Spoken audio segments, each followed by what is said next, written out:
The 16th, 2015, and we've had a 9-minute delay thanks to Israel and the National Security Agency. I have proof and evidence which will be going on my site in the next few days of over 2 months of cyber terrorism, pointing right at the finger of the United States government and Israel. Now, with that said, maybe you understand why we're having a delay every time I'm scheduled to get on the show. They don't want me talking. Well, my attitude towards them is I have a middle finger and it's pointing right at you. Now, my guests tonight, folks, are two top people. I'm not going to say the second one. The first one's Dr. William Croft. He's a pathologist, well known. He's worked for the Department of Defense. He's been given a grant. He's taught universities. He's got a PhD in pathology. He's a scientist, not a doctor. I call him Doc because he's got a PhD. But Dr. William Croft is an expert in toxic mold and other things. You're going to hear a lot tonight from him and about your health and what the government's doing to you. They've been after him, trying to throw him in jail. Once he was a political prisoner for 12 months. And with him tonight is a good dear friend of his. We're calling him Secret Agent Man. And we're going to be talking about chemtrails in the United States and where they're coming from. United States Air Force, Operation Cloverleaf being one of 3 operations.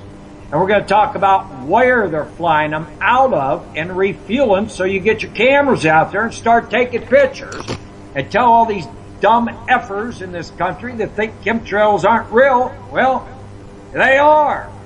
And with that, I'm also going to talk with Gene Chip Tatum in the last half an hour of this 2-hour broadcast, who actually himself at one time flew chemtrails. And with that said, Dr. William Croft and Secret Agent Man, how are you two doing this evening? Great.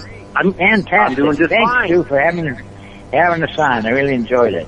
All right, Doc, I'll let you go first. Where do you want to take this? We're just kind of making an open round table mic here for the next 2 hours, and we're going to have fun at this. Expose the government of what they are. And organized crime. I call it Israeli money with Daddy Bush. So, with that own the insurance companies.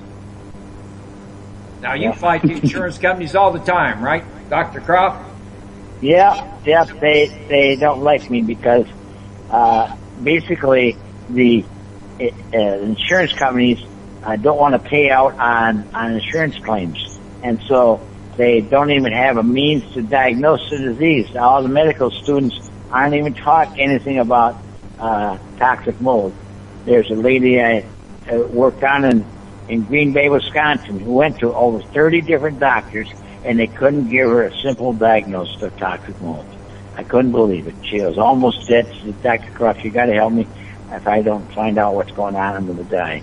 So I helped her, you know. So, oh my God, the insurance company thought that was terrible. So mycotoxins are the most poisonous neurotoxin on the planet. And if we don't do something about it, it's just going to keep on growing and growing.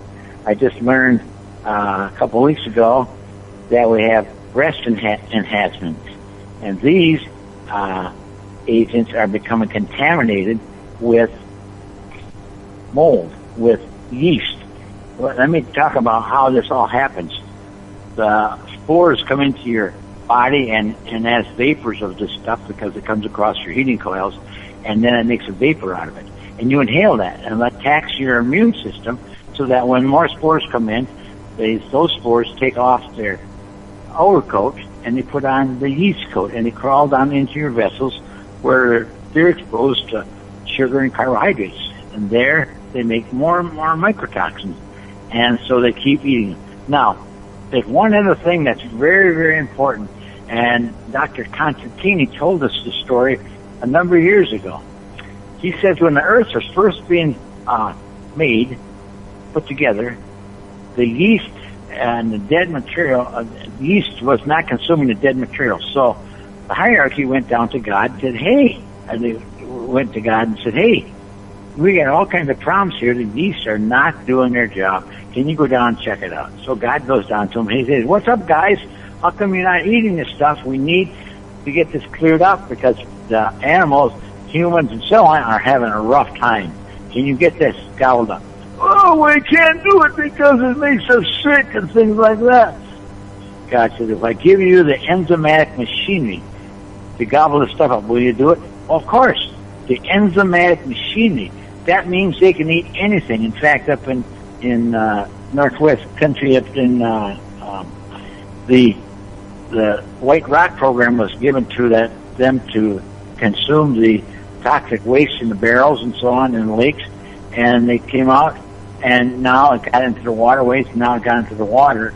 Piping system is consuming the water mains and so on, so we got water leaks all over all the time. That just shows their ability, and that's what's happening to the implants on our friends, our female friends, because what happens, these yeasts are consuming and dissolving the membrane that's holding in the saline and the silicon. And silicon, was banned a number of years ago because it was so terrible. It gets into the immune system and it just dissolves it. It just, the lymph nodes are just totally destroyed, and it comes out as a big abscess and it's just horrible pain and so on. Now they're back. And now we find that the ones that are having problems are all infected with yeast. All you have to do is go on the website and type in yeast and saline implants and so on. You'll find the truth about it. And so now we have to start treating this mold.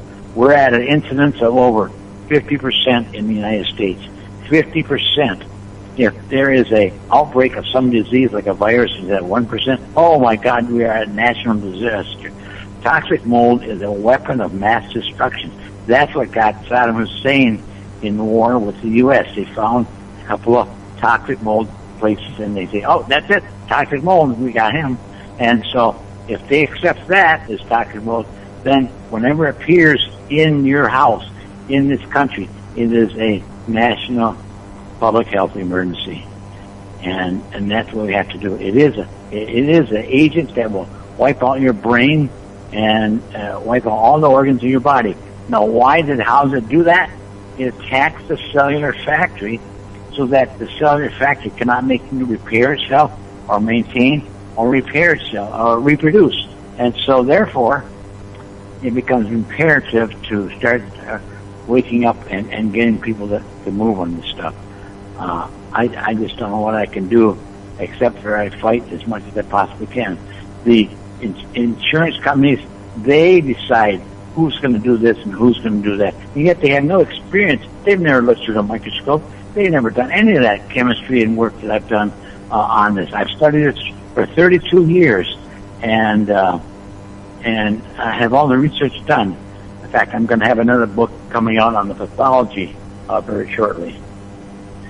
So, does anybody have any questions?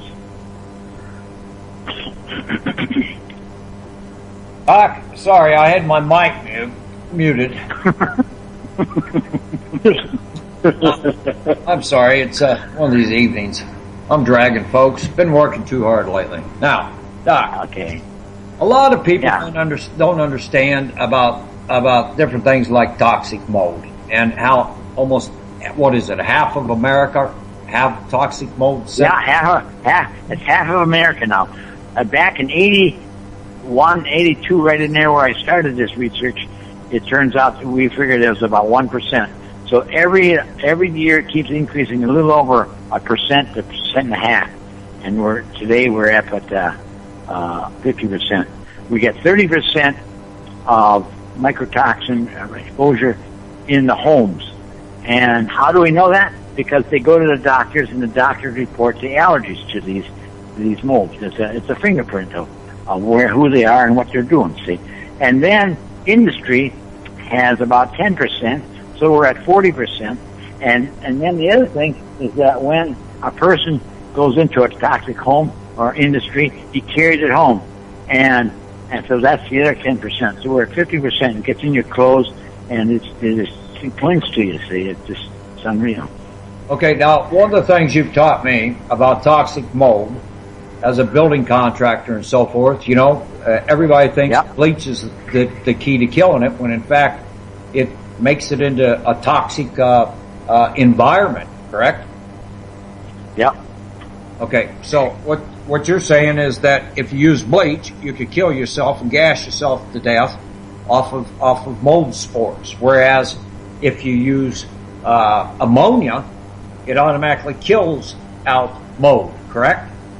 That's right. Now, see, the mycotoxin has a 3-ring structure. Besides having in the first ring A, they have an unsaturated site of the 9-10 position. That's an unsaturated site. So therefore, what happens is, if you ever had chemistry, bleach or chlorine reacts with that type of site. So we're using synthesis of various compounds, but bleach will attack it and chlorinate that molecule. And then what happens is that molecule then mimics chloridane, which is a known human brain carcinogen. And what has happened, that has demonstrated that many times, one of the biggest times was when New York, upstate New York, had a tunnel that was moldy. So what they did was, we'll fumigate that with chlorine gas. Well, they did, but that formed all these chlorinated hydrocarbons and chloridane. And what happens 1 year later, 5 kids, young kids from that school, had all died from brain cancer. Doc, there's 2 things. We've got a lot of questions about this. One person said that ozone will also kill toxic mold. Will it or not? No, it will not. Ozone is a negative molecule. The C double bonded oxygen is a negative molecule. It's energy rich, and oxygen is also energy rich. And negative will not react with that. Ozone will react with certain vapors, but it will not neutralize that, and so you should never depend on that. Ammonia is the NH4 plus. It's an acid. It will react and neutralize that mycotoxin. So always use that first to do it. The reason why people use ozone is to take care of the other compounds that may be present. You may have petroleum products, some of these compounds that are big polymetric, like cholestyramine, a number of other compounds sitting around. They will react to ozone and neutralize it, but it takes a big molecule for that to happen, and that's why they use it, is to kill the vapors of other compounds. Such as fire. I really think it's dangerous to use. I don't recommend using it. Okay, such as a fire job. They use it for commercial, like fires and so forth, to clean out the smell and odor out from a fire. Yeah. Okay, yeah. Now, one of my listeners here has asked, please ask the doc how to heal from toxic mold within a person. What was the question again, Stu? They were asking, how do you heal from the mold if you have it inside of you? Now, you told me you get 2, what is it? I've got them upstairs. I've used it myself. What are those 2? I can't even think of the names of them. Go ahead. I know, the amino acids. I personally, as a scientist, have been studying this for 30-some years, 32 years now, going on 33. There's 3 methods I use. One is the 3D method, which is and not antibiotics, but the amino acids, L-cysteine and L-methionine, and ammonia. Those are considered 3D things that you can touch, and they're tangential things, and they work. There's just no question about it. But sometimes it interferes with it. The mold has a consciousness that will interfere with that taking a bath. People just totally will refuse to go and take a bath because they say, "Oh, I can't take it." For one reason or another, they will not take it. That's the mold consciousness telling them, "Do not take this because it will hurt us." The mold is talking to them. See, it's got a consciousness there. Okay, so the second way that I heal or help people out with this disease is to use energy. Use the light energy, and we use various colors: the purple energy, the green energy, the red energy, the blue, light blue of water, and then we use the golden energy, which is of the divine. And we run people through these colors and talk to them, and using this energy then will change their whole cellular structure, allowing the energy to flow through your body. Because what happens is that mycotoxins block the flow of energy through your body. And how do we know that? Because it causes pain. Whenever you get a headache or whenever you get a muscle ache or a weakness, that's caused by the mycotoxins not allowing the energy to flow through your body. Also, it shuts down your mitochondria so you don't generate a lot of energy and so on. And then the third method I use is a spiritual method. We actually just decide who we really are, and then we contact the will of God, which is love and service, and then God has already placed in the answer to your problems within. And how do you get that out? How do you get that answer out, God's answer to you out? You just release it from you, and it will be brought to you, and you'll be healed. Simple as that. That's the simple. I just can't explain it anymore. I had a couple of gals that we worked on today that we took care of. They just got to, my God, my life has changed, she said. So that's how I do it. And anybody that wants to be healed can contact me, and I will run them through the ringer and get it out of them. But don't suffer. You don't have to suffer with this, and don't believe that there is no such thing, because it is. The military uses this as a war weapon. That is one of the best evidence there is to prove to you that there is this disease. Back in the early, we had Leviticus in the Bible. It talked about how this, if you had a mold, you got to burn your house down. If you don't, then you got to throw all the contents out and so on. In the early 1600s, they talked about mold cases of mold and the farmers getting exposed to this in the straw and the wheat and things like that they're bedding their animals with. And then they talked about in southern Russia, when the snows came too early in 1938 to 1945, the snows came so early that they couldn't harvest it. They can't harvest it. It'd be too much snow. So the winter into the snow, and then the spring came, there was moisture there, and they started eating this stuff, and it turns out the toxic mold was in there. They found 192 toxic fungi in this wheat, and when the people consumed it, and animals consumed it, 250,000 people died over the 7 years. You can imagine how many animals died. They don't talk about the animals, but they talk about people. And of course, people are very important too. But the animals also were poisoned to death. They say that's over 4 times what they was. So you're talking almost 1 million animals. So then in 2003, there was a study done by a Baptist minister that had all these different college students around in all the universities, and so they decided to run a survey. And so what they did, the student went back to the county, go into the obituaries, and then go back to each person and talk to their family members, and found out who was exposed to mold and who wasn't. And they found that 525,000 people have died from this disease. I mean, that is an extreme amount of people. In 2003, over 500,000 people died. That's more than the people in Vietnam and that have died. It's just phenomenal. Has the CDC done anything on it? Have they run a survey on it? No. Oh, no, they haven't. Why? Because the insurance companies want to keep it under wraps. They don't want to pay anything. See? So we know this disease exists. I've done the pathology on this disease and so on. So we know. I've done the pathological fingerprint for it. So, yeah. That's what I've done for 30-some years on this disease, but others too. Heavy metals and so on. So. Now, Doc, some of the things, as an example, if you have your bathroom torn out and you're replacing everything, hit everything with mold to kill it out, have your contractor do it or whatever.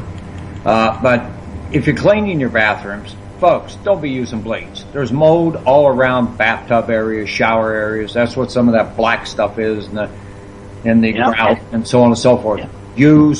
Use ammonia, because otherwise bleach once Go to town and get yourself a Wagner sprayer from Home Depot, and then you put in some ammonia, and then put the rest in nice warm water, and then spray that in. Walk into the room and just spray it down. You just mist it down. You don't have to really do it heavily so it makes you sick.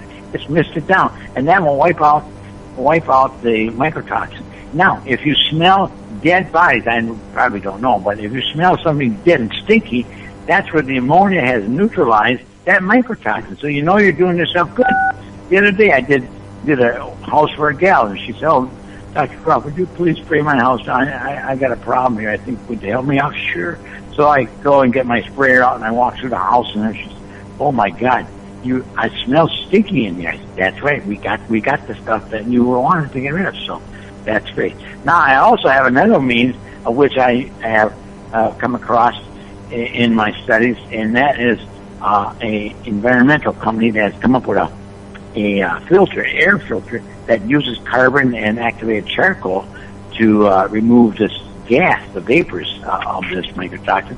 And if anybody wants one, it's made by the Neeson Company, and I really recommend. In fact, I got one the other day, and boy, does it ever work. And the other thing, by studying this thing, it has an indicator on it. When it's blue, it means it's safe. But when it's red, it's eating. It's gobbling up the poison, right? So at 3 o'clock in the morning, I would get up and I'd go to the bathroom like normal, and I find that the thing is red. It's, oh my God, it's red.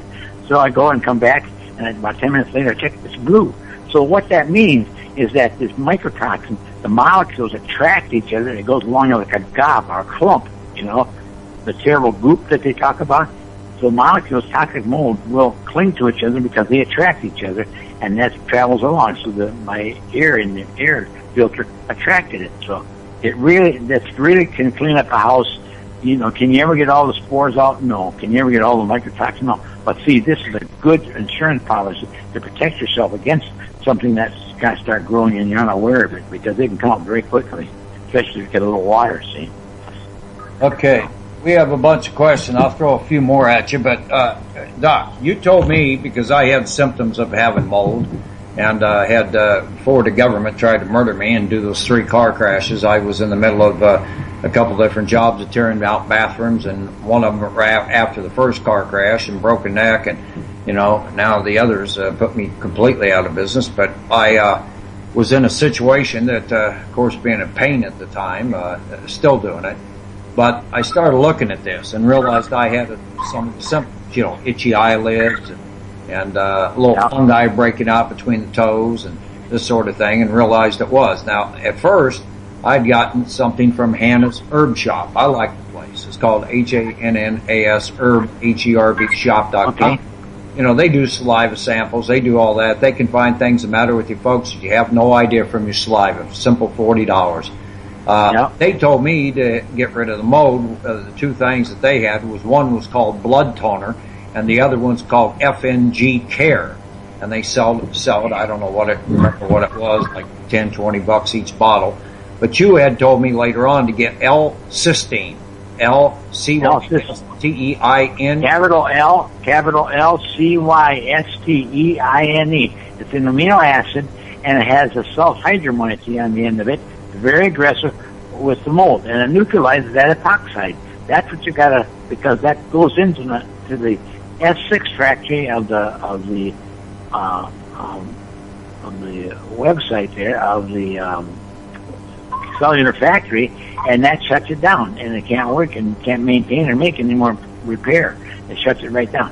L-methionine is another one that binds to the mycotoxins before it goes in and hits the cellular factory.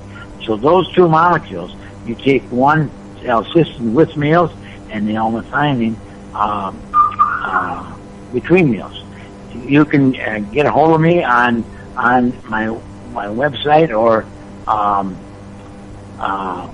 through email. It's D as in doctor, OCCROFT@gmail.com. Just say, hey, Dr. Croft, I need your help. Please help me. And so there. I may ask you to go buy my book, because when you buy my book, then I can do more research and help people out. So. What's your next question?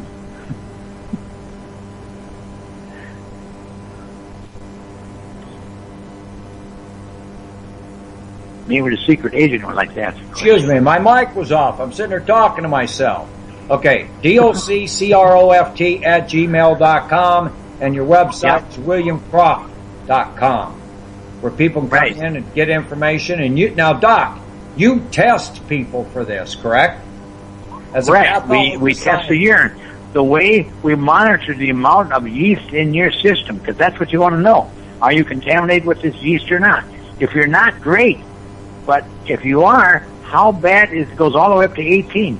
And if you are contaminated with this yeast, you have to get rid of it. If you're at 12 or higher, your days are numbered. If you're at 18, when we first developed that test, and the people out in New York, they were, after 1 week of exposure at 18, they were dead. They were pushing roses. So you want to really take care of this. I'm not kidding you. You know, Doc, and I don't mean to scare you. I'm just trying to inform you. I've even done this on cows. We found that when cows are contaminated with this mold in their system, they secrete it in their urine. They secrete it in your milk also at the same rate. In fact, then we also went, I had a number of younger gals that went ahead, and we were talking about this. They went ahead and repeated this thing and studied in humans. And the first milk that is given from women is highly contaminated with the mycotoxins. So I told them not to use that milk, but to later get detox as quick as they could, then they could go ahead and nurse their babies and so on. But that's very important. And that's one of the reasons why when doctors say do not take dairy anymore, is because they're full of pesticides and also mycotoxins. Mycotoxins are very, very potent and strong. So, yeah. Doc, another thing is that people, when they clean their carpets in their home, they don't realize that, from having them cleaned, carpet gets wet, the pad gets wet, and if anybody's ever pulled carpet up and taken a look, you see all this black mold underneath carpets in many rooms. Yep. So if you have hardwood floors and even concrete floors, etc., underneath your carpet. Now, yep. Dr. Croft taught me, folks, and I did it, if you have carpet, clean it with ammonia. Right. But in many cases, why did that carpet get dirty in the first place? It's probably because under the carpet is cement, and that cement is not sealed. If it's not sealed, that water will come through that cement and allow the mold to grow. So what you do is throw the carpet away. Don't even attempt to clean it up because you can't. I've had a small throw rug that was moldy. I put it in 3 different solutions of ammonia, and it didn't clean it up at all. I just gave up and threw it out.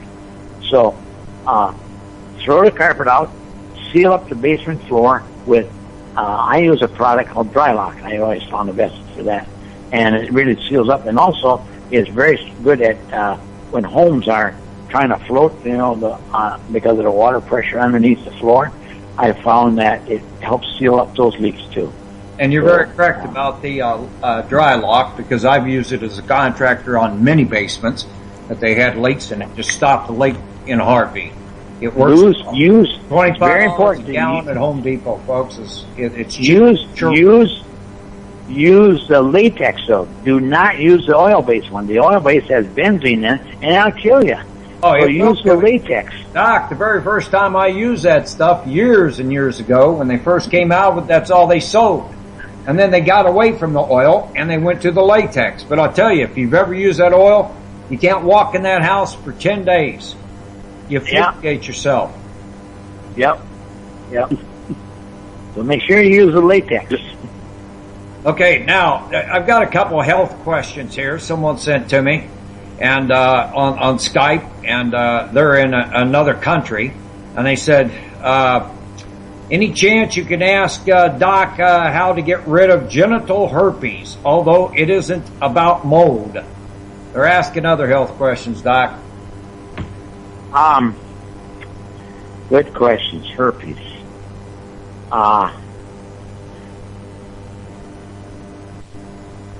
Herpes. I gotta think about that in a little second here. Herpes. What is that, a virus or a bacteria? I don't know. Okay, here's how I handle that. Every disease that we have on the planet is demonic. By definition, every disease breaks you from God, doesn't it? It doesn't favor God, it destroys God. So, by definition, it is demonic. And you can always take anything off that's demonic, you use energy to take it off. And that's how I would advise that person to take it off. You go see a person that knows how to deal with energy, and you simply just say, you call upon a spirit friend, like Father Abraham or my friend Jerry or a spirit angel like Raphael or whatever, and say, hey, will you please help me pull this negative demonic disease off my body, off this person's body? Will you do that? And they say yes. Then you do 5, 4, 3, 2, 1, clap your hand, and bang, it's gone. It's gone, just like that. As simple as that. You don't take any 3D medications or anything. That's you believe in God, obviously, Doc, and you've got this thing about fighting off demonic spirits, and you're claiming that it does work. Well, I know things work. I know prayer works. That's for sure. That's I right. can be here for one. Same thing, prayer. And the other thing is, you know, we know it works because the light is always stronger than the dark, don't we?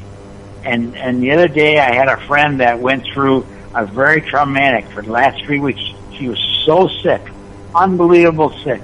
And then finally she called me and said, hey, will you come? I was sitting in my room, in my office, and all of a sudden I felt an overwhelming warmth come to my body. Wow. And I said, who are you? Who are you? I was trying to figure out who the spirit was. And all of a sudden I felt this entity come up underneath my chin and was cuddling with me. I said, oh, that's a woman. It's a female energy. Who are you? Who are you? Well, then all of a sudden there was this, you know, I always advocate that you can smell mold, and that's what I was hearing. She was this sound like that. I said, oh, I know exactly who you are. So then a friend of mine called up and said, hey, we got a friend that's really sick. Can you come over and take care of her? I said, well, sure. And so I did, and that's what we took care of her. It's just, I said, why did you wait 3 weeks? Because I was afraid you would holler at me. And I said, you got to promise that you won't wait 3 weeks. Interesting. Now, Doc, I mean, you've been a political prisoner for almost a year because they went after you. The insurance companies did. Yeah. Because you have, you know, people's roofs leak on their house. Storm hit, blows off the shingles. They got water pouring in. Next thing you know, a month later, even though they've got the roof fixed by then, they've got a mold problem pretty much, don't they? Right, yep. And that's in the attic. Insurance companies don't want to pay for those problems. No. I have a friend, a good friend, female, I've known for years, probably 20 years, and her mother was out in Southern California, south of LA, nice area. And I had a great aunt, matter of fact, that lived down the street or in the neighborhood there, down the street.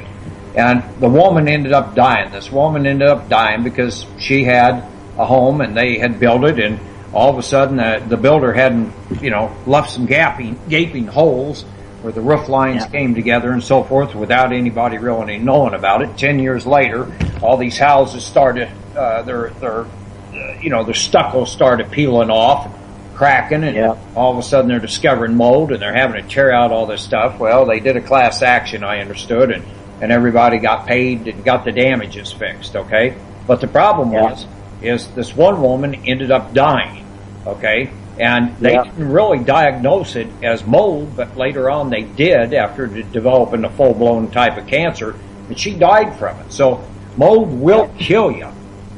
It will kill you. Mold will cause the leading cause of cancer today. In over 90% of the cases, they consider mold as the cause. And the doctors, a lot of them are using antifungal agents to treat the cancer. Which that affects the liver, right? The antifungal medications affect the liver? It affects the liver, yep. And you got to be careful because the mycotoxins shut down the liver, so you don't want to take a lot of compounds because then you're crowding the liver and overworking it. So you want to be very careful. And that's why I only say take the L-cysteine, the L-methionine, and that will neutralize that, see. Hey, what about foods in your diet, Doc? Can you keep mold out if you eat certain foods or any of that, or is it just if you're in the toxic mold environment, you're going to get mold possibly? Well, if you're in a building and the building has a lot of mold in it, you're going to get it in your food. But I can tell whether or not you've been exposed to it through the food or through the air. Because if you're exposed to it through food, your metabolism will go into your stomach and then will go across into your vessels, and then it will cause bleeding. That's how 250,000 people in southern Russia died, because they were bled to death because they were consuming it. Now, if you're inhaling it, what happens then is it comes across, goes in your lungs, goes across your liver the other way, and there it drops in the bile duct and in the intestine and totally eats up your intestines, and you starve to death. And so that's how you die in that. And so you can tell that too. And you look at the vessels, you can always tell when they're consuming, or you get plugged up with the heparin, fibrin, that is highly irritating, and they'll plug them up. That's why you get migraines and headaches and so on. Organs shutting down. Okay, if anybody suspects they have mold, tell them some of the symptoms of mold, and if they have mold, they can get tested. You do that. Right. How to do that? All they have to do is send me a urine sample, 500 mils urine, the 2 collections early in the morning, and then send that to me in a water bottle that's clean, and I charge $300 for an assay.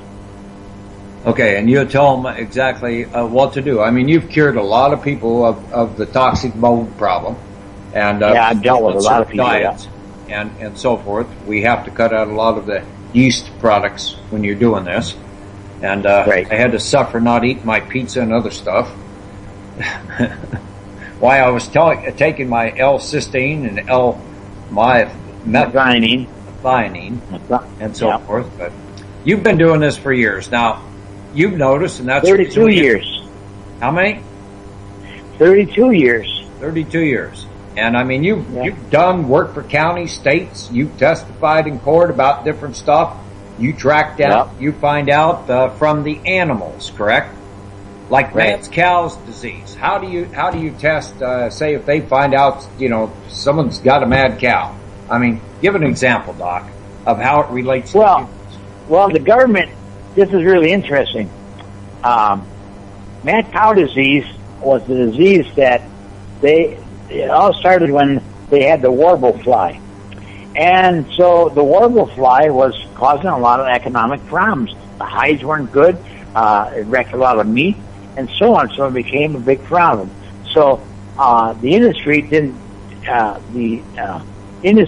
go, the pharmaceutical industry didn't go and try to neutralize these flies, like sterilizing the males, like they did with the screwworm down in Texas. What they did is say, we ain't going to make any money. So what they did is they developed a poisonous compound called, I can't think of it right now, phosphate. All right, that was an organic phosphate poison that was discarded in World War I because it caused all these tumors in the brain. We can't. Oh, that's too terrible. We can't. So they banned it. But then they brought it back to kill the warble fly. It was really effective against killing the warble fly. And so what happens then is that it was going to cause a lot of problems, a lot of death. And so, God, we can't have that. So the insurance company needed another disguise. So what they did is they went to the master of disaster. And who was that guy? That's bin Laden. Bin Laden is the master of disaster. He's no stupid guy. And so he went ahead and got on the computer, and the insurance company hired him, paid him a lot of money to develop a prion disease, a disguised disease, and said, "Oh my God, here it is," And when mad cow was coming along, they went to Margaret Thatcher and said, "Hey, if you accuse us of poisoning your cows with this compound, we're going to financially ruin you."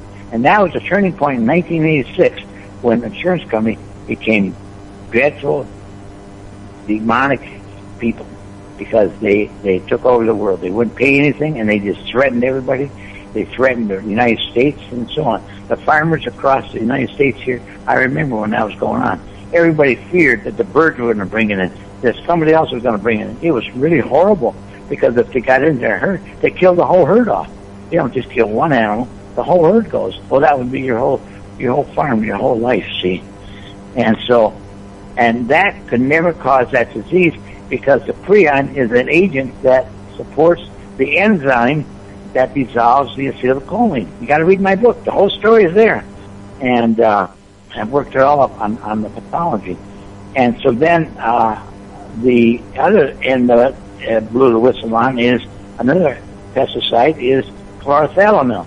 Out in western states like Idaho, they could grow Idaho potatoes. You know, that truck goes around every once in a while. They were looking for the Idaho truck. And anyway, they found that if the potatoes, they use arsenic and a few other things, it wouldn't work. So in order to protect the potatoes so that it wouldn't rot, they use an antifungal agent called chlorothalonil. Well, as they dug the potatoes, they also applied it, and that got in the sand, and the wind come along and blew it up over the mountains.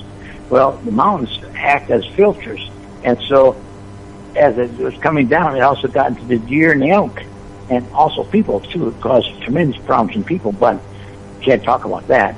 And so in the deer and the elk, they developed a disease called chronic wasting disease. And what it does, it stops the autonomic nervous system from allowing the intestines to mix and propel the food down, and eats up the, of course you have a lot of yeast in there too, but that was how they shut up, and that's why the animals starved to death, because they couldn't propel the food down their stomach. And so, yeah, that was the other thing. And all those pharmaceutical companies all put money into to protect that and blame it all on the prion. And there is no prion. I mean, there is, but it doesn't cause disease. Okay, now, Doc, we have Secret Agent Man on here for a reason tonight, because chemtrails are real. And I know, you bet. I know a lot of people inside the Pentagon. I've had secret shadow government type sources for many years. Hell, Gene Tatum and I, you know, we've been around since 1995 together, and you know, made a lot of noise. Gary Webb got killed over it. Terry Reid nearly got killed. Gene Tatum nearly got killed over it. Me and Micah Rupert at the time. But you know, we had Maxine Waters as an example, Congresswoman, all stirred up, and they shot her driver in the head to keep us to keep her from holding hearings on Daddy Bush hauling his cocaine. So I know a lot of people. I was jailed with 1,500 shadow government Iran-Contra type players, and there were probably about 10 of them in Gene Chip Tatum's level. I was, you know, just to give you an example, got to know a lot of people. And, you know, I know Air Force generals.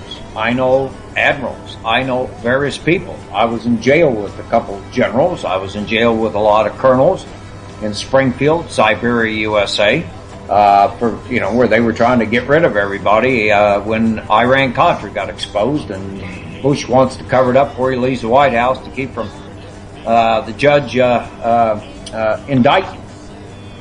But the deal is, I've been told the three operational names, and I can't think of the other two right offhand, but one's Cloverleaf. Now, Secret Agent Man here, folks, is going to tell you where they're flying from. So welcome, Secret Agent Man.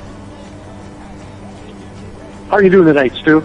I'm good, and I want to thank you for coming on. You're anonymous. We're going to keep you that way.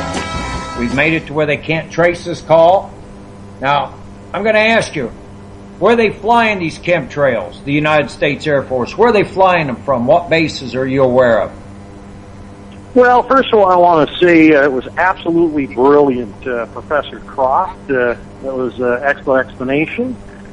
The question I have for you, Stu, and for all your listeners is why did God make the North Pole and the South Pole? And then I want you to know, what is a conductant of electromagnetic field? It's salt water. Now, a lot of people are looking for certain locations. And yourself and myself, who know generals, who know colonels in the Air Force, a painter in construction, you would mask something that you didn't want the overspray to get on. Well, they also do that with radar. And how they do that with radar is they use natural elements of the Earth, the electromagnetic that surrounds the Earth, with heavy metals, nanoparticles, barium, aluminum, and some aerosols with salt water. Now, I cannot tell you the exact locations, but as you know, these planes with the aerosols have to have salt water to make the ingredients work or to mask the chemtrails so they can control it. And the Operation Cloverleaf is one of them, and you know some things about that. What I want to point out to Mr. Croft also is with the health hazards and the cost and who makes the money, the insurance companies and the pharmaceuticals. Now, I just happened to be at a hangar party the other night with a number of pilots, commercial pilots, military pilots, and also one of the persons in the Iran-Contra affair. And one of the main topics was chemtrails. And I am amazed at the fear of these pilots being threatened to take away their pilot's license and demean them if they divulge any discoveries. So as you look at these discoveries, you look at what are they discovering that the government does not want us to know. And one of the things they commonly say is, you know, people in the Air Force or, you know, people who are commercial airline operators, they say, how come there's 25, 30,000 aircraft in the air and there are only certain aircraft that leaves chemtrails? Well, we know the answer to that. As far as the exact locations, there are some locations on there that are very well known, and it's known by the public, but people don't speak out about it. One is the Florida Panhandle, and one of them has to do with salt water. So what I want to let you know is salt water is a key to that. But the other thing that I wanted to also say on this is the DoD, Department of Defense, they have lasers that are made by BAE that can shoot a laser beam into the sky 50,000 feet into the air. And with high energy output and using the natural electromagnetism surrounded by the Earth, they can destroy an object in the air. Now, of course, everybody knows for a good offense is a good defense. But the chemical spraying to mask what they're doing in many locations is putting all of the U.S. citizens' health at risk. What do they have in the chemtrails? I've been told that they've been doing it for a number of years. Since '97, they've been testing viruses on the American people, and that comes from a U.S. Air Force general. And that had alerted me to the Operation Cloverleaf. And, of course, they've been spraying, particles, metals to seed the clouds. They've been doing various things since the 1960s. Even Gene Chip Tatum, that is a half owner of this network with me, he himself was spraying, seeding the clouds at one time. He's going to come on and discuss this at the last half an hour with us. But what do you know of that's being put in the chemtrails? And then let's come back and explain what they're doing in the bigger picture. Is it metals to be able to fire this new beam they have and so forth? Yes, the metals, what they do is they work with the natural agents, and the engineers will tell you that the magnetic beams that go from the South Pole all the way around to the North Pole, come all the way to the top, that holds all things together, is the key to this. And these particles have to have a conduit.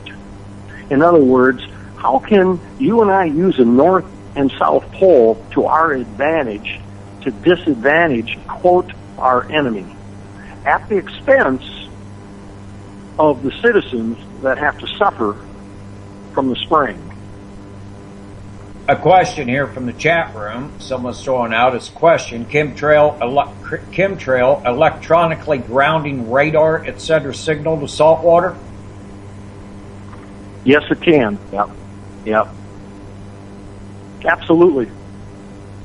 Okay, so you're saying that this is at the citizens'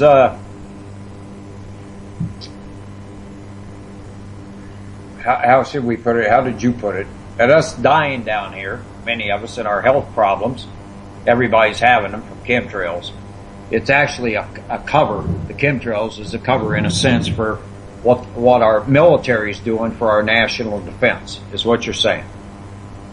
That is what they claim, yes. What they claim. Okay. What do you think it is? You're into this more than I have, and we're keeping you secret for that to keep you alive tonight. What do you think it is?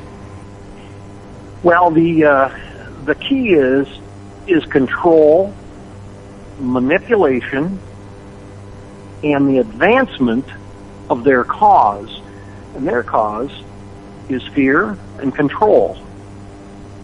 Yeah, so if you take a look at those motives, you take a look at some of these psychotic people, not only do they want to motivate and control, but they want to cause a fear which causes, or so they think, a respect for their power. In other words, they're God, and there's really not a God.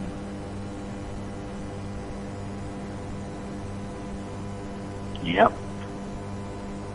Okay, so what we're dealing with are a bunch of psychopaths out here that really, when it comes down to it, don't give a shit about human life. All they're concerned about is their little game of us as guinea pigs for their little, should we say, alien agenda. Would that be a good way to put it? Demonic. That would be a way to put it. There are numerous ways to put it. To explain it is one thing. To try to understand it is another, Stu. Well, I understand that this is evil, and I understand that there's 20,000 of these beings, these fallen angels. They call them aliens, most of them inside the government, but they're fallen angels. And they're walking around in human form because they possess humans. And the government estimates there's 20 million of them. And they say that since the 40s, that there's cloned and hybrided these things, and there's 20 million among us that are running the governments of the world, and they're surrounding all the leaders of the world that aren't possessed. They're their aides, top people in the United States Congress and Senate are possessed, mass amounts of them, and hybrids. What do you see as this agenda? You're on top of this thing when it comes to chemtrails. Well, as far as their agenda and what I think their agenda is are two different topics. The agenda is, number one, they have destroyed something that is real and good and replaced it with their demonic evil. There you go. So the human race, as far as they're concerned, they want to do like the Canaanites were doing before God destroyed the planet and did the Noah thing with a great flood. We're back to those days where we've got these things loose, and they're just creating more of their offspring because they hate us. Is that the bottom line? They hate us and want to replace us and think they're going to overthrow God again down here on planet Earth? Well, the reason why they hate us is because we are made in God's image. And anything that is an image of, over and above them has to be destroyed, Stu, or they will not be in control.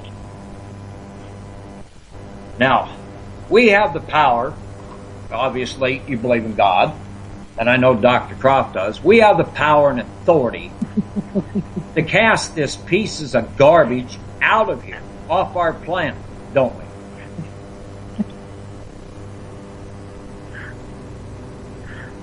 Hello? Do we have that power and authority to do that? We have the authority. The Spirit is within inside of us for good, and to call out even evil when we see it, when we hear of it.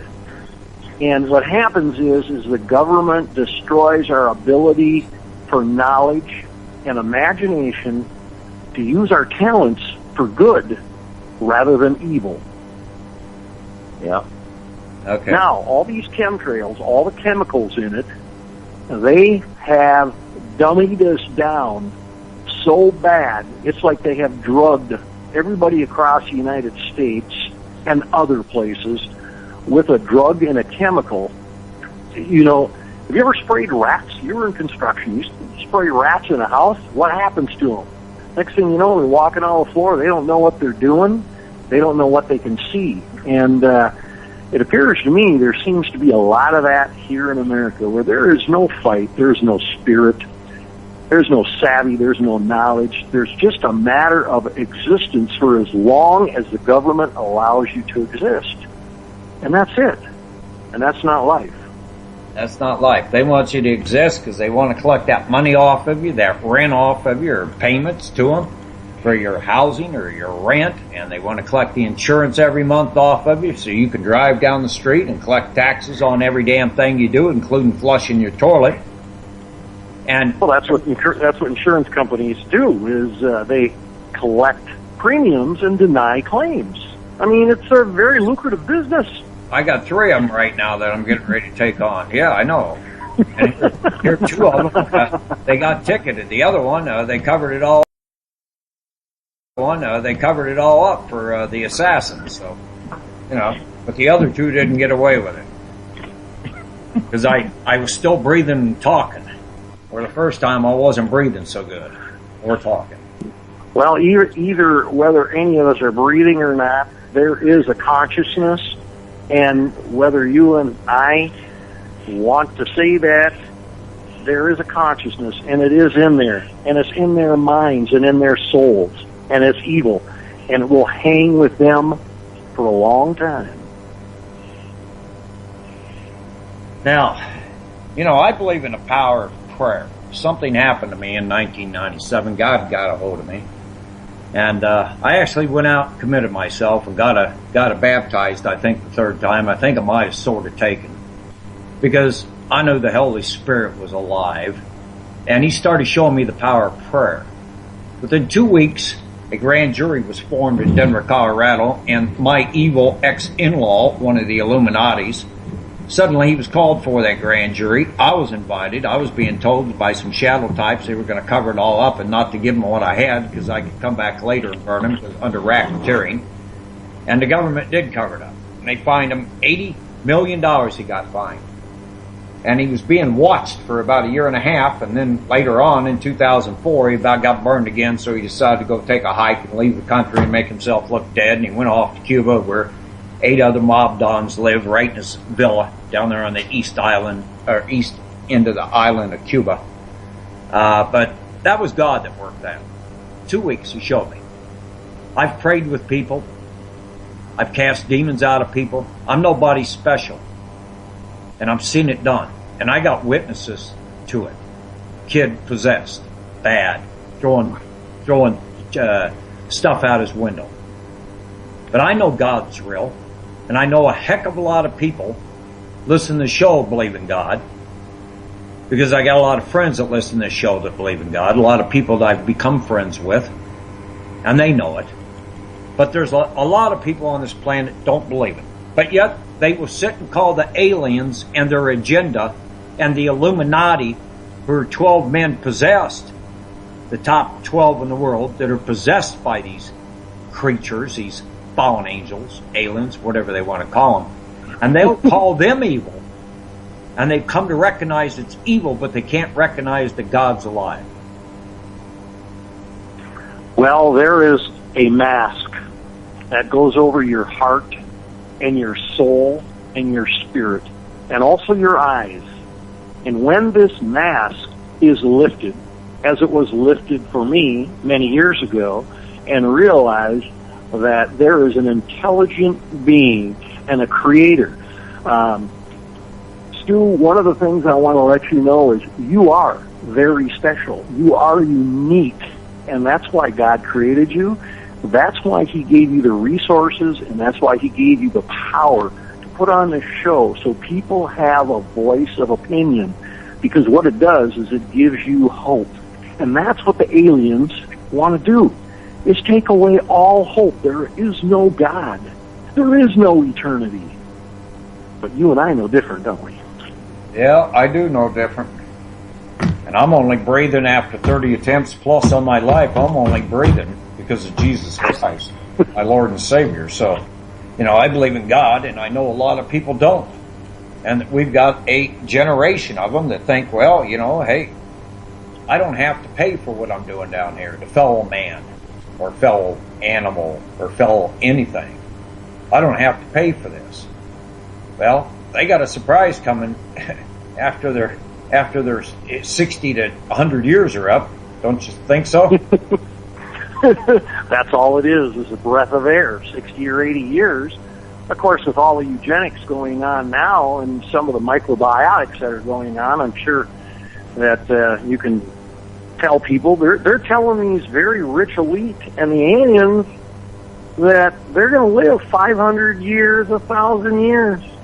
I don't know about you, but I don't think my Social Security is going to last that long. I know of an agenda right now. This is so bizarre. But I know that this New World Order, they think they're going to overthrow God, see? And they believe that they are come back and after they serve Baphomet, the goat-headed demon. And I've seen him, folks. I know he's real. I've had him in my bedroom trying to kill me one night, but that's a long story.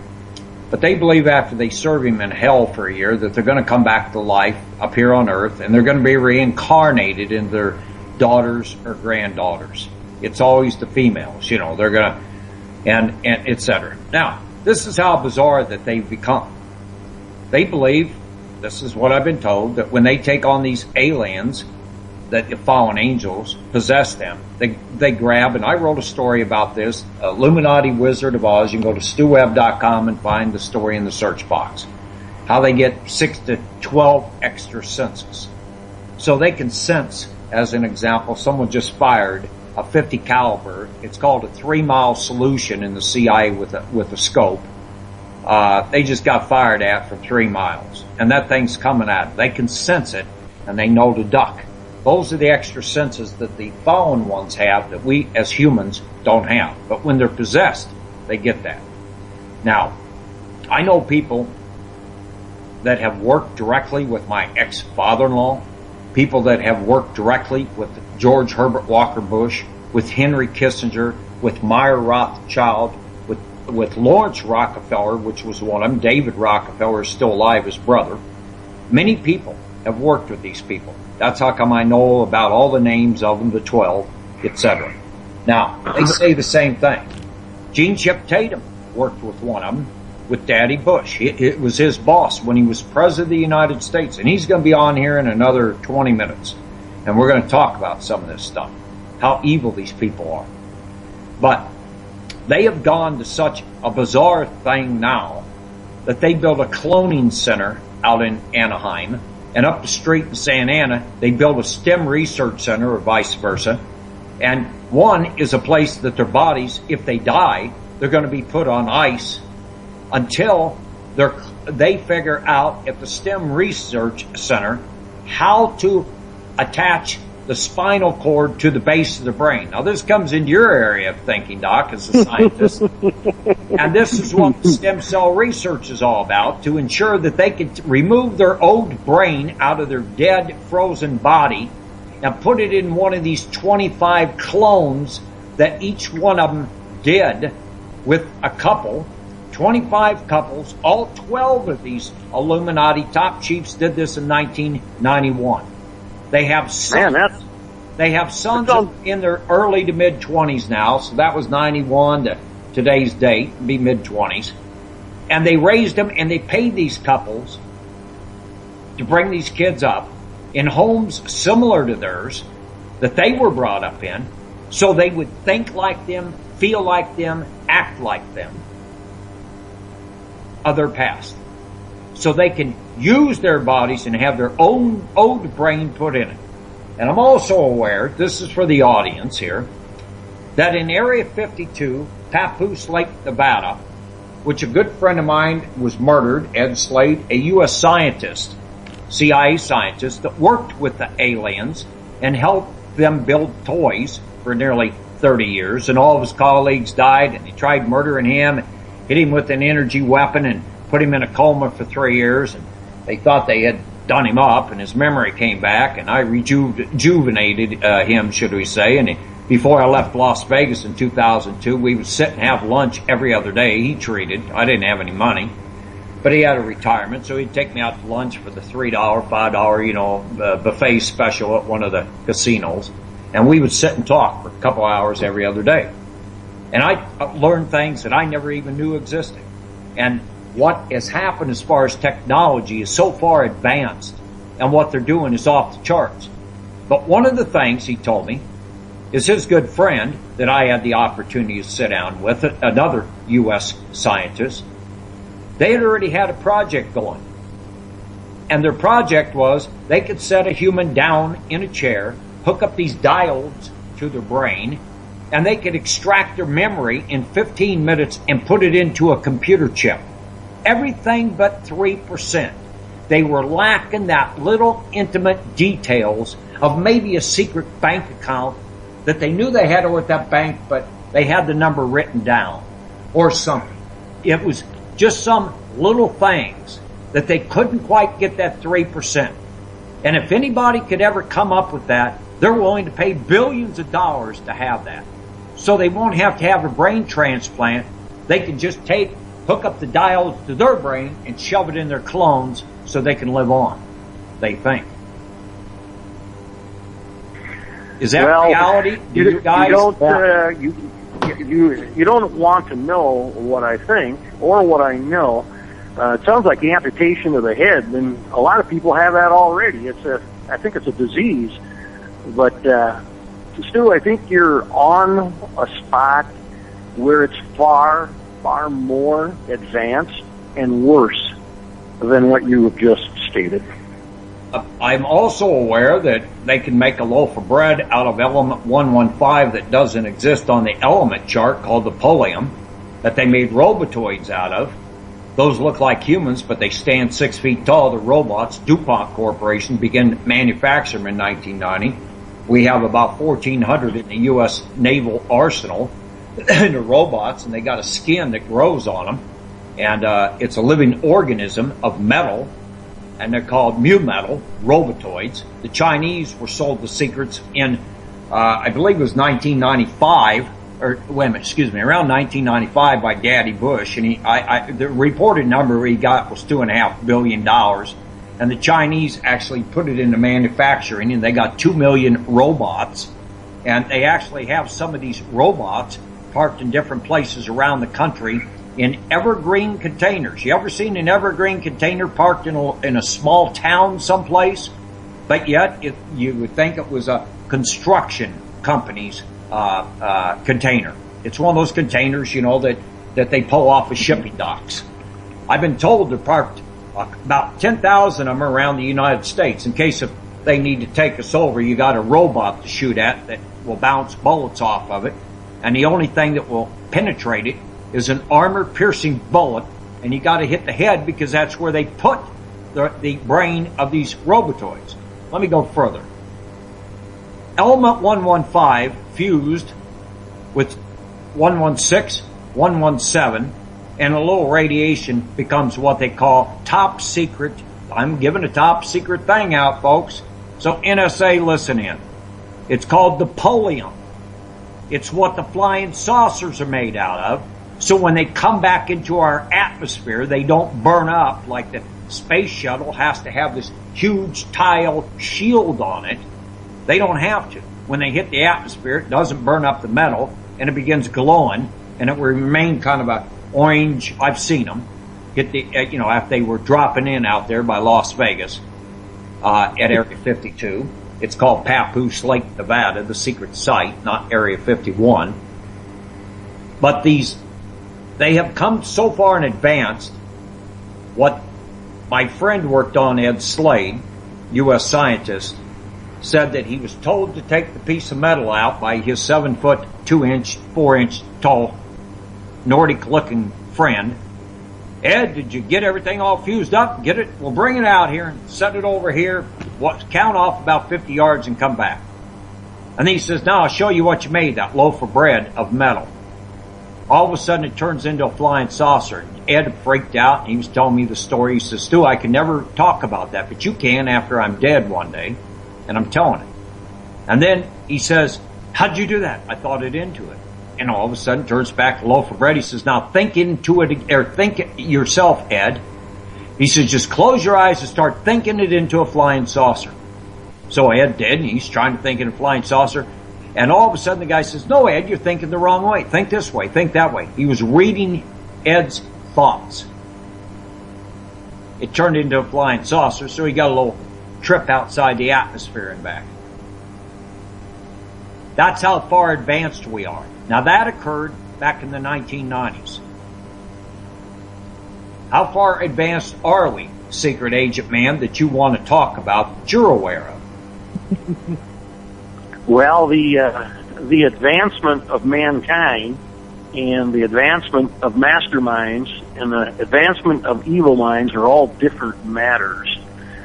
The problem is that they don't want to waste natural resources.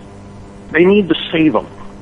And I agree with Professor Croft that it isn't the leads and the bullets and the guns and the lasers. It's biological warfare. And I think that is probably our immediate concern, is biological warfare. And you've gone on the jet stream many times, and you understand biological warfare. The advancement that you're talking about is years away from what we can even contemplate, because it's not going to be known to a lot of us. But I believe it is there. Now back to the masking of the atmosphere with these heavy metals in the chemtrails above what we're seeing getting sprayed with. Is this to screw up everybody's defenses that they've stolen from us, a lot of them, and Russia has developed? I know that China's been handed over so much technology by the Bushes and the Clintons both under their watch. Well, if you take a look at the way the Earth rotates and where the air comes from that we all breathe in the North American continent and where it comes from northern Russia. If you look at all of the research stations, if you look at all the advanced biological weapons, I believe it's coming through the jet stream. And unless we can stop the Earth and rotate it the other way, Russia has a great advantage over us, because they know, using their natural elements, that the jet stream is going to come over North America. North America strategically does not have that advantage, because anything we do here flows over Europe, and God forbid we do anything to upset the ECB or the EU.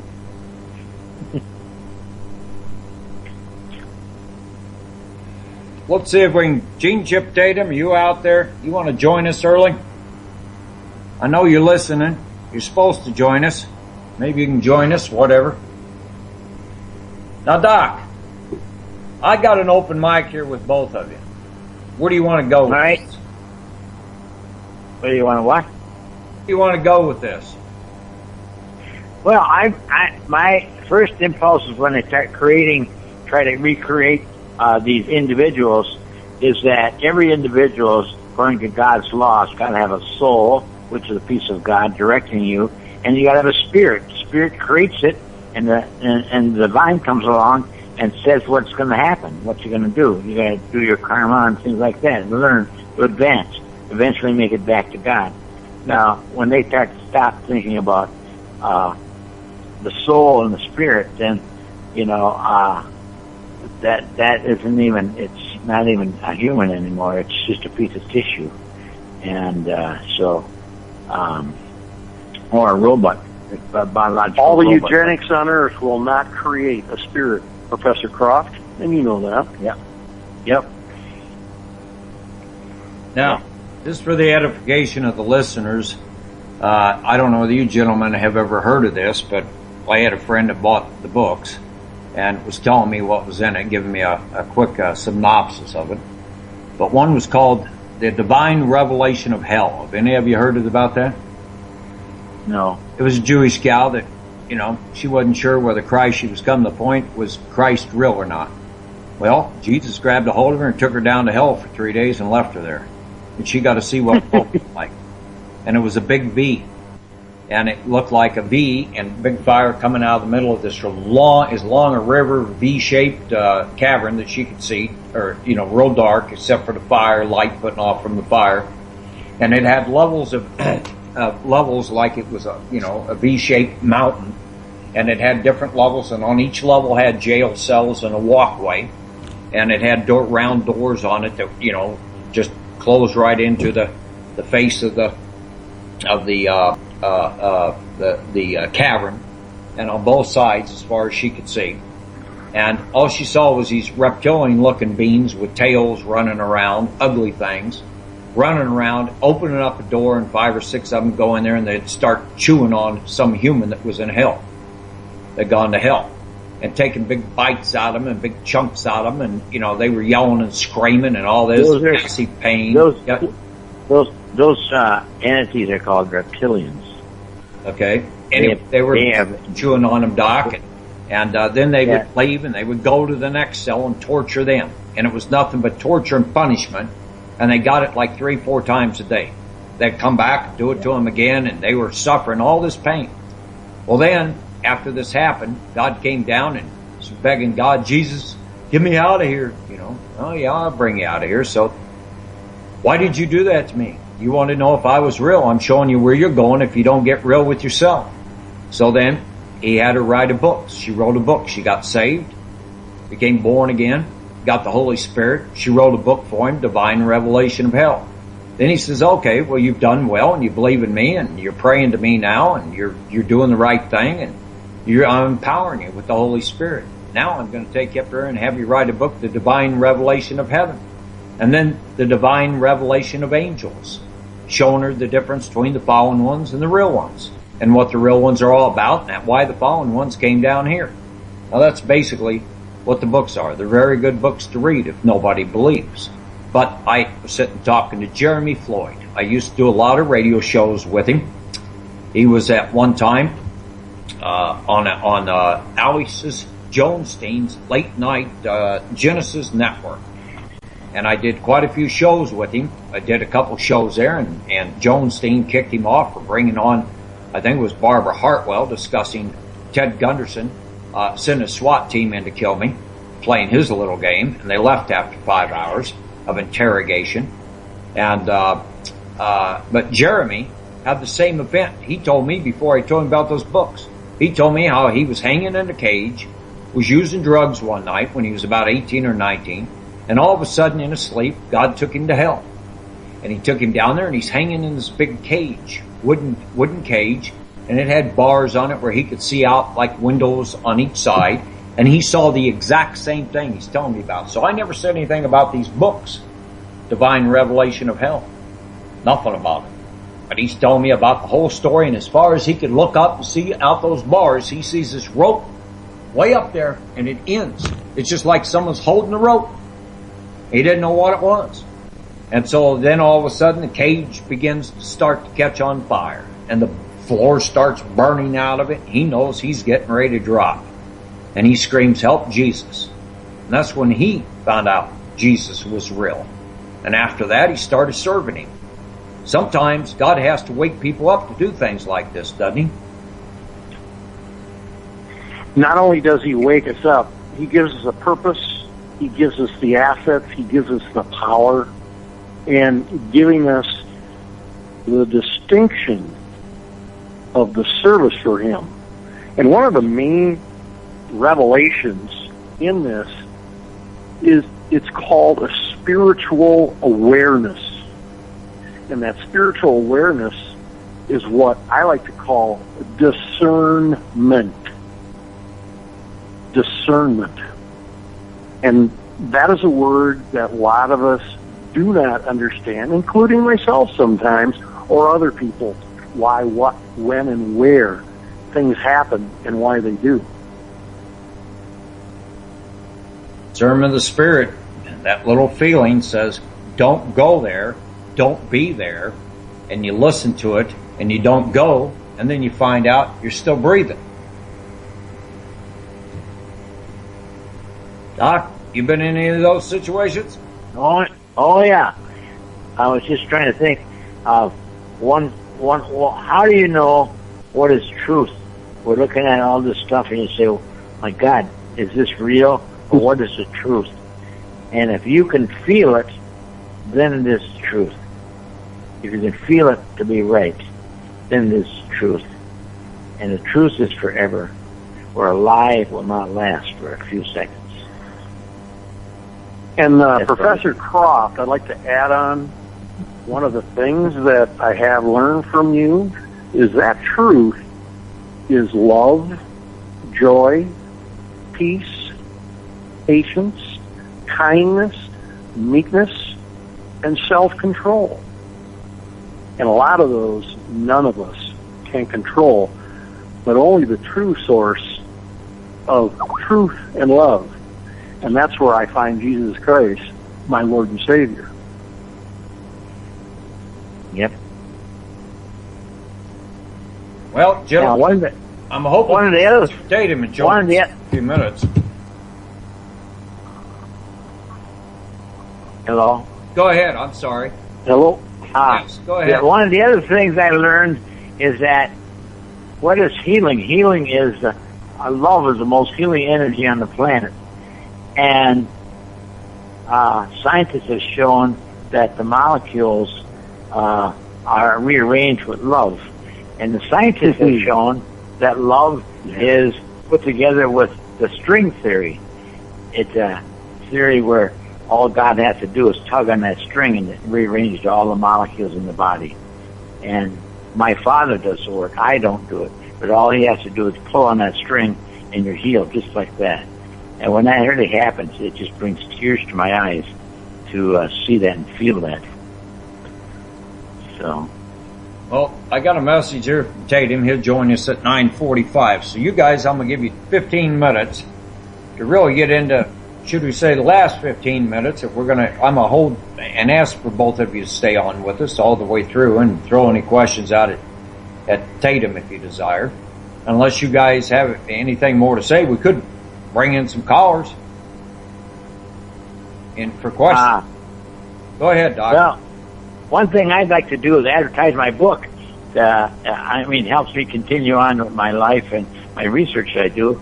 I don't have any big grants from the universities or from the federal government. I sure would desire some, but I'm a maverick, and so mavericks usually don't get the pleasure of having big grants. Go ahead, Doc. Tell them about your book. You've got the download. You have the physical copies.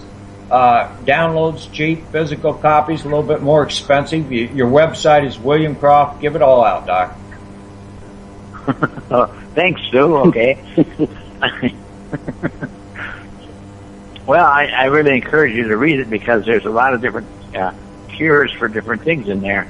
And, for example, we're facing Ebola, which is a virus, and in that book it tells how to treat and get healed from Ebola. And it was never intended for that, but it talks about it in there. The prion was a massive virus-like organism, and so we took care of that in the book also. So it's a big, really good insight on what to do in life. And I think the secret agent here had read it, and so he can report what he thinks about the book too.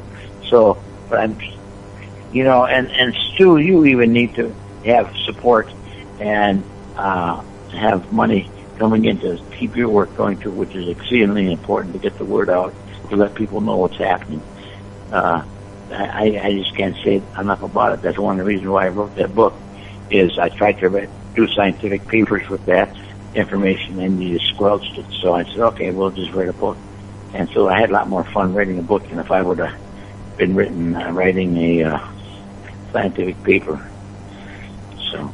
And the other thing is Operation Synapse by Dr. William Croft is not only fabulous and intriguing, but it's exciting.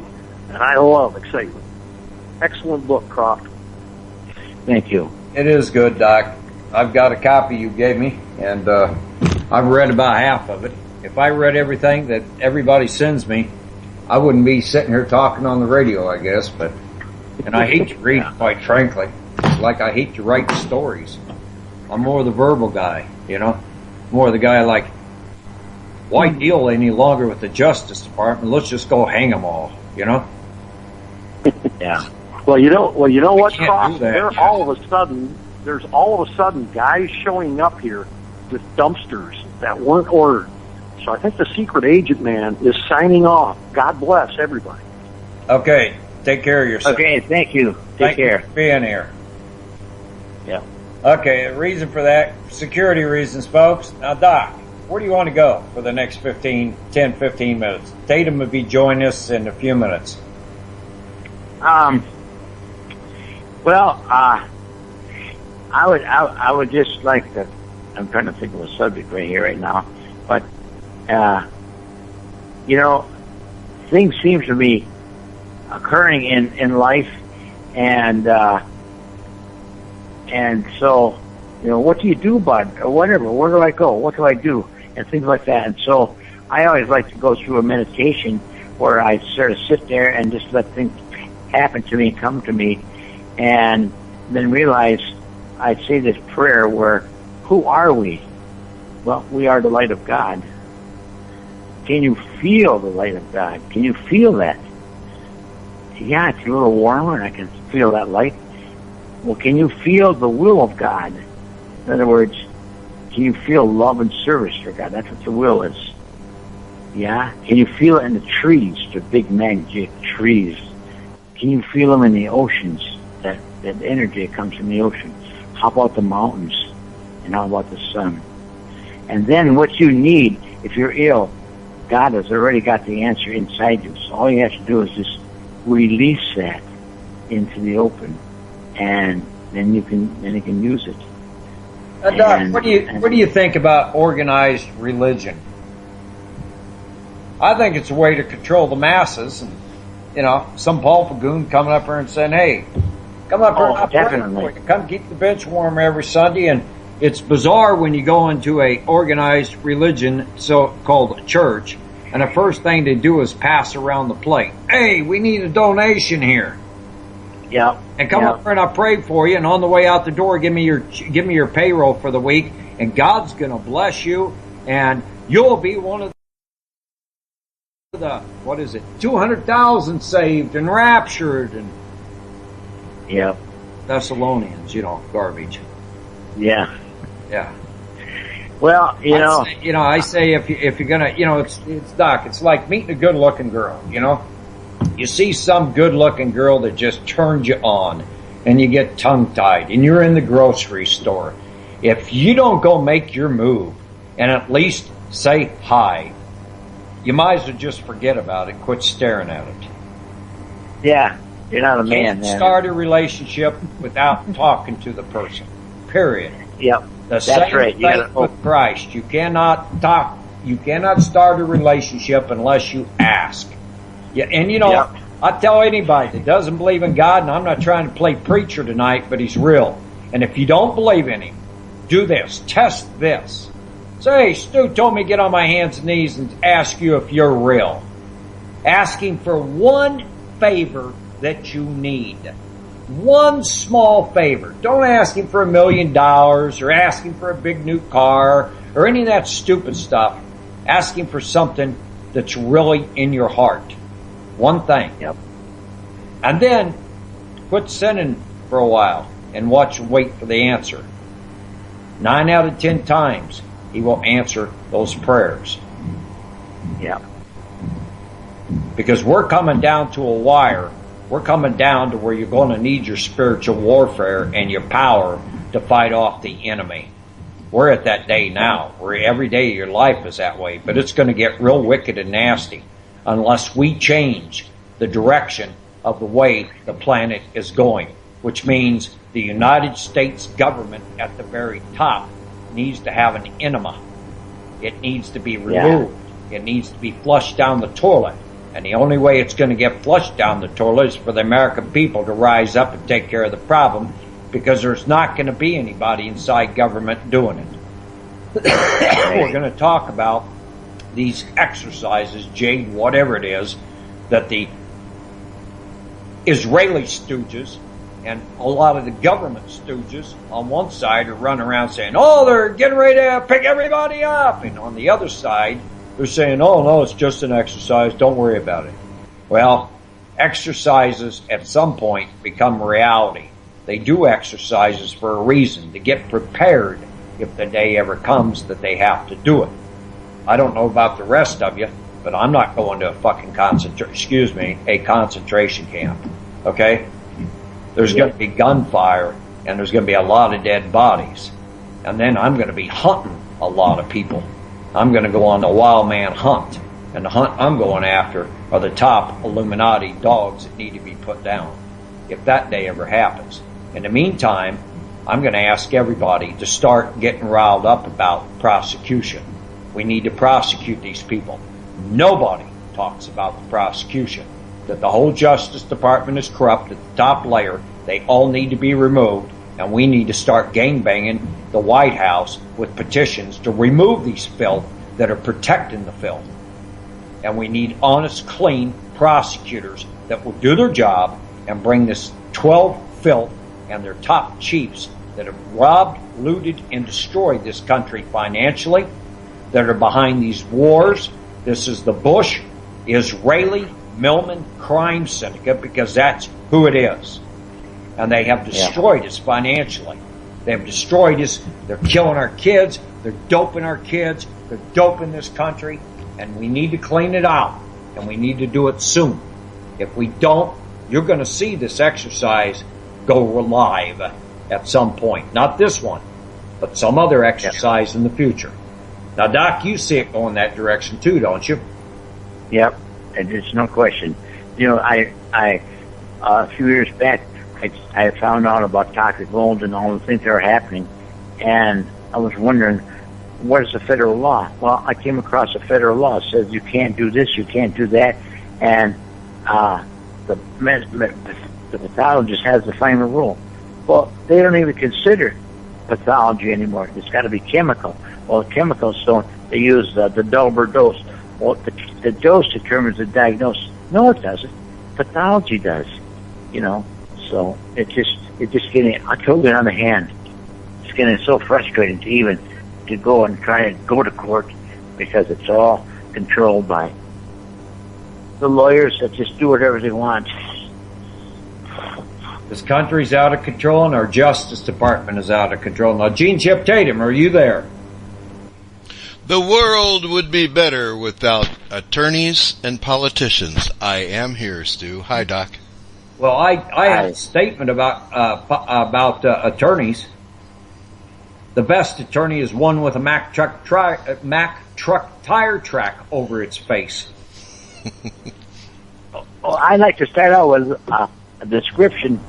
There's a rabbit and a snake, and they were both blind, and they were going through the woods, and they bumped into each other. And the snake says, "Well, can I find out who you are? You don't know who you are? No, yeah, that'd be great.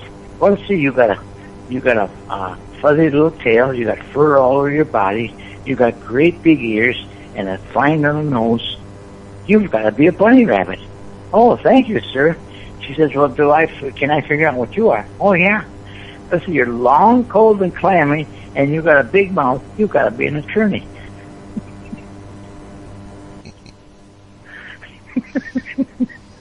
That's attorneys, Doc. That's attorneys. I don't like them. They're scared chickens. All they do is now, ask yourself why the suicide rate's so high for attorneys. I don't know.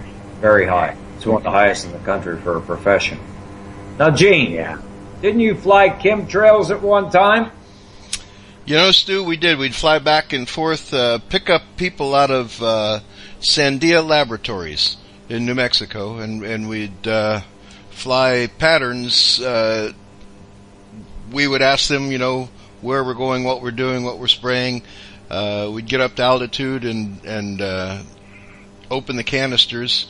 And they said we were spraying, if I recall correctly, aluminum oxide. That's what they said we were spraying. However, they wanted us to wear masks.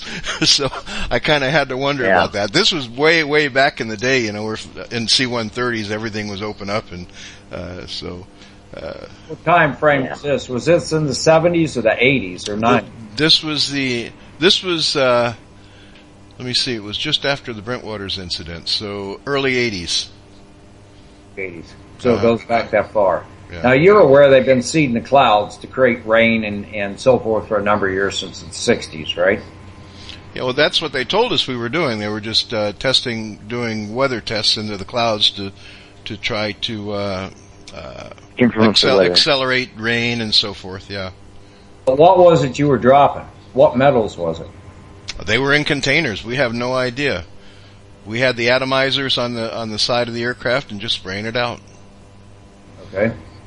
So these people out here say chemtrails aren't real and all that. I mean, you've seen them. Chemtrails are real. The question is, what the hell are they?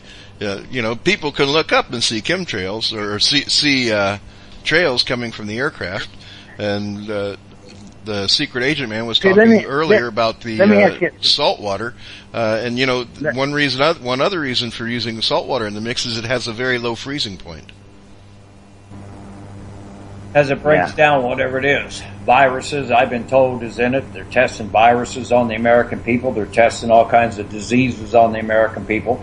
I know that they sprayed chemtrails, that laboratory off of Long Island up there. I can't think of the name of it, where they've made Lyme's disease and sprayed down into the southeast corner of Missouri and Tennessee and all that, and everybody came down with Lyme disease. About 8 out of every 10 people, they were spraying ticks with those the Lyme's disease in the ticks, and they inundated the place, and everybody was getting tick bites and everything else. And I know one girl that's got Lyme's disease that lives here in Kansas City, and she's about dead and has been on heavy antibiotics shoved directly into her heart for a number of years and stayed alive that way. But I think it was Jesse Ventura had exposed that laboratory. You can find it on YouTube someplace, folks, about that lab that they were making this stuff. So we got a problem, don't we, Gene?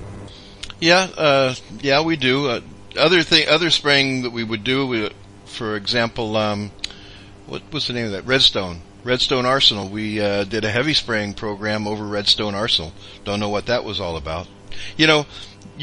You're flying the things. You don't ask a lot of questions. You just have your work to do, and if it's considered a chemical flight, you protect yourself from the chemicals. That's all. And on the military side, on the civilian side, I can't tell you anything about that. Yeah. Now I got a question, Gene, because I mean you're classified as one of the top shadow government players. I mean, there's probably only been at one time about 300 in our arsenal. I've heard there could be as many as maybe 500 now, because a lot of the old ones in your level are dead, or many of them have been jailed at times, and many of them are retired. They won't say the things they were involved in. But you've been involved in everything. You've been all over the board as a CIA Pegasus group, correct? The federal judge called me a wandering asset, Stu. A wandering asset. Well, they arrested you for treason and sedition because you wouldn't neutralize Ross Perot during the 1992 election. Let's take that word assassinate out now. It was neutralized. It was intimidate, and I wouldn't do it, yeah. And so they put you in jail. And that's, after you got out, was when Al Martin hooked us up, and we went out there and pounded Daddy Bush and Ollie North in the ground on radio show after radio show as co-guests, and you revealed with Jerry Reed all about the drug trafficking coming into California, the cocaine, and Gary Webb was writing the stories. You and Terry Reed and Micah Rupert were pounding them to death, and Maxine Waters, we got her all cranked up between me and you. And we always thought it was she got intimidated, and we found out recently from Cynthia McKinney her driver had been shot in the head and it shut her up, and she was going to call for hearings. Remember all that? Yes, I do. I had assumed, and it is true that her zone, her district received like $26 million in federal funds, and that's what I thought shut her up. But hearing that news just a couple weeks ago from you makes a lot of sense. Remember, I worked with Pegasus, and that's exactly how we worked. We wouldn't necessarily assassinate the target. We would assassinate someone close to the target, so they got that damn good message that if they didn't align with what we needed them to, they were next. And apparently she got that message, didn't she? Yeah, she got it. She shut up real quick. Wouldn't talk to you or me, either one, after that. And I've seen that time and time again with various congressmen and senators. That's the reason I don't even reach out to them anymore, because I don't think there's any of them up there to even reach out to. You can't get a hold of anybody in the committees. All they do is blow you off, take your name, and you never hear back from them. But back when I caused 4 congressional investigations, at least they would talk to you. Yeah. And dig into what you had, if you really had some evidence. Well, you know, I've found, and with VATFA and with other things, our veterans group, it's a lot easier, Stu, to approach things on the very local level, like with your local county commissioners, your mayor, and then move up from there. To run straight to the White House, to fly in and land in the White House to hand Congress your demand letters just doesn't seem to get you far. No. Even if you're a postal worker and can claim PTSD, huh? But and especially that because they're never damn there. I mean, I would love to see Congress get paid by their positive votes, by voting actions in. You know, if you vote this in, you get paid. If you don't vote, if you abstain, you don't get paid that month. You know, I'd love to see that happen, but I'd also love to see them wear NASCAR uniforms with all their sponsor tags on their uniforms, so we know who they really work for. Yep, I agree. That would be wonderful. Now, Gene, you work directly for the President of the United States, George Herbert Walker Bush. You answered to him in Ollie North. I answered to Mr. Bush when he was a director of the CIA. I answered to Mr. Bush when he was a vice president, and I answered to Mr. Bush when he was the president. Yes. Okay. Now, you saw a heck of a lot go on. I mean, and you delivered, by the way, coolers of cocaine. And who got out of the limo? In Arkansas. Jackson Stevens and his good buddy, Bill Clinton, governor at the time. Jackson Stevens was Little Rock, the money launderer for BCCI that got sued by the FCC, and Hillary Clinton was the attorney of record. That's for the edification of the listeners. And the driver was Roger Clinton. And the driver was Roger Clinton. Now, if you want to check those documents out about Hillary being the attorney of record, go to my website, stewwebb.com, and punch in the search engine BCCI. Now, Stu, let me put it straight, everybody. Hillary is dirty as the day is long. That's it. You know, she is as dirty as the day is long. She's probably more filthy than Bill was. No doubt about that. However, neither one of those two equal the evilness of Bush. Daddy Bush. Yeah. I mean, this guy was just pure evil. Jupiter Island. What happened to people that went in the back door, or went out the back door of his office out there, Gene? You know, on Jupiter Island, there's a nice barrier. If you're heading, heading north on Jupiter Island, it's a very, very private area, folks, where the elite live. And on the right is a huge zone, probably about 100 yards deep, of sea grapes that's very, very private. Now, this was back in the 80s, so it's even more private back then. They had cameras. They had the place was covered, and it still is today. I got to take a visit there with Stacy, a friend, when we drove through, and I was called by the head of security because they'd recognized me coming back. Wanted to know what I was doing back there, and where I'd gone, and where I've been. But at any rate, on the right-hand side, as you're going north, there's this huge zone of sea grapes, and there are paths that go back through. Now I see that one of them, they're actually a park. But people, there are special stones out on the beach out there. I forget what those stones are called, and they use those for their little events. So people were taken out. I didn't stay. I was invited a few times. I didn't want anything to do with the damn thing. So I had better things to do. I stayed for our meetings. I received our orders, and I took my co and we headed out and did what we needed to do. But those meetings were 2-3 day meetings, and we were only there for one evening. Okay. Someone in the chat room said, Stu, you need to write an article for VT on Hillary. Sorry, folks, I don't write with VT anymore. I don't believe in VT, and I don't believe in many of the people at VT. End of story. I said it on Tuesday night. Go listen to the archives. Go ahead, Gene. By the way, Gene did leave VT also, and there's a reason. Listen, Stu, I saw an article today. It was sent to me. Can you address that a little bit? Where was it? Before It's News? It's Before It's News. I got a call from Glenn Kennedy. It said he put something up today, wrote something on up on I think it's Before It's News. It's on Project InSearch or project.insearch.com, his website. He wrote something about it. I wanted to set the article straight because there was one error in it where he quoted that I had said that Gordon Duff was lying about Jade Helm.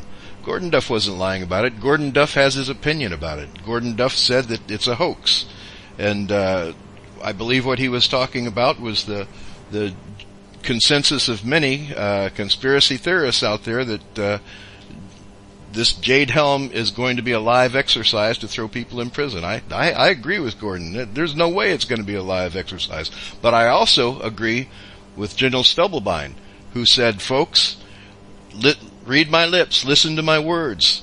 These people are practicing for a reason. These people are practicing to further Agenda 21, to help integrate martial law into the United States when necessary. Let me explain something to you about military exercises, folks. We did military exercises when I was 160th. We would fly Delta Force, we would fly Special Operations personnel into specific buildings around the U.S. We would practice that because those were considered, they were on a list of buildings that could be terrorist targets, supposedly. So we practice going into those, flying into that zone, flying into those specific buildings. We practice that because you have to practice these things. What happened when we went to the Middle East? The military built huge facilities on certain bases, on Binning, on Bragg, that replicated the Middle East, so that our soldiers could practice going in and out of these facilities with their operations. Now, we have an operation where soldiers are practicing going in and out of these cities. There's a reason for that, because there may come a time they feel when they have to come in and out of these cities, so they want to be well greased in the operations in those zones. That's what's going on.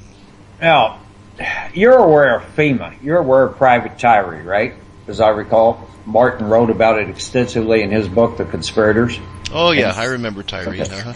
Okay, Private Tyree, I mean... He sued me! Our good friend Bill McCoy was the PI on his case.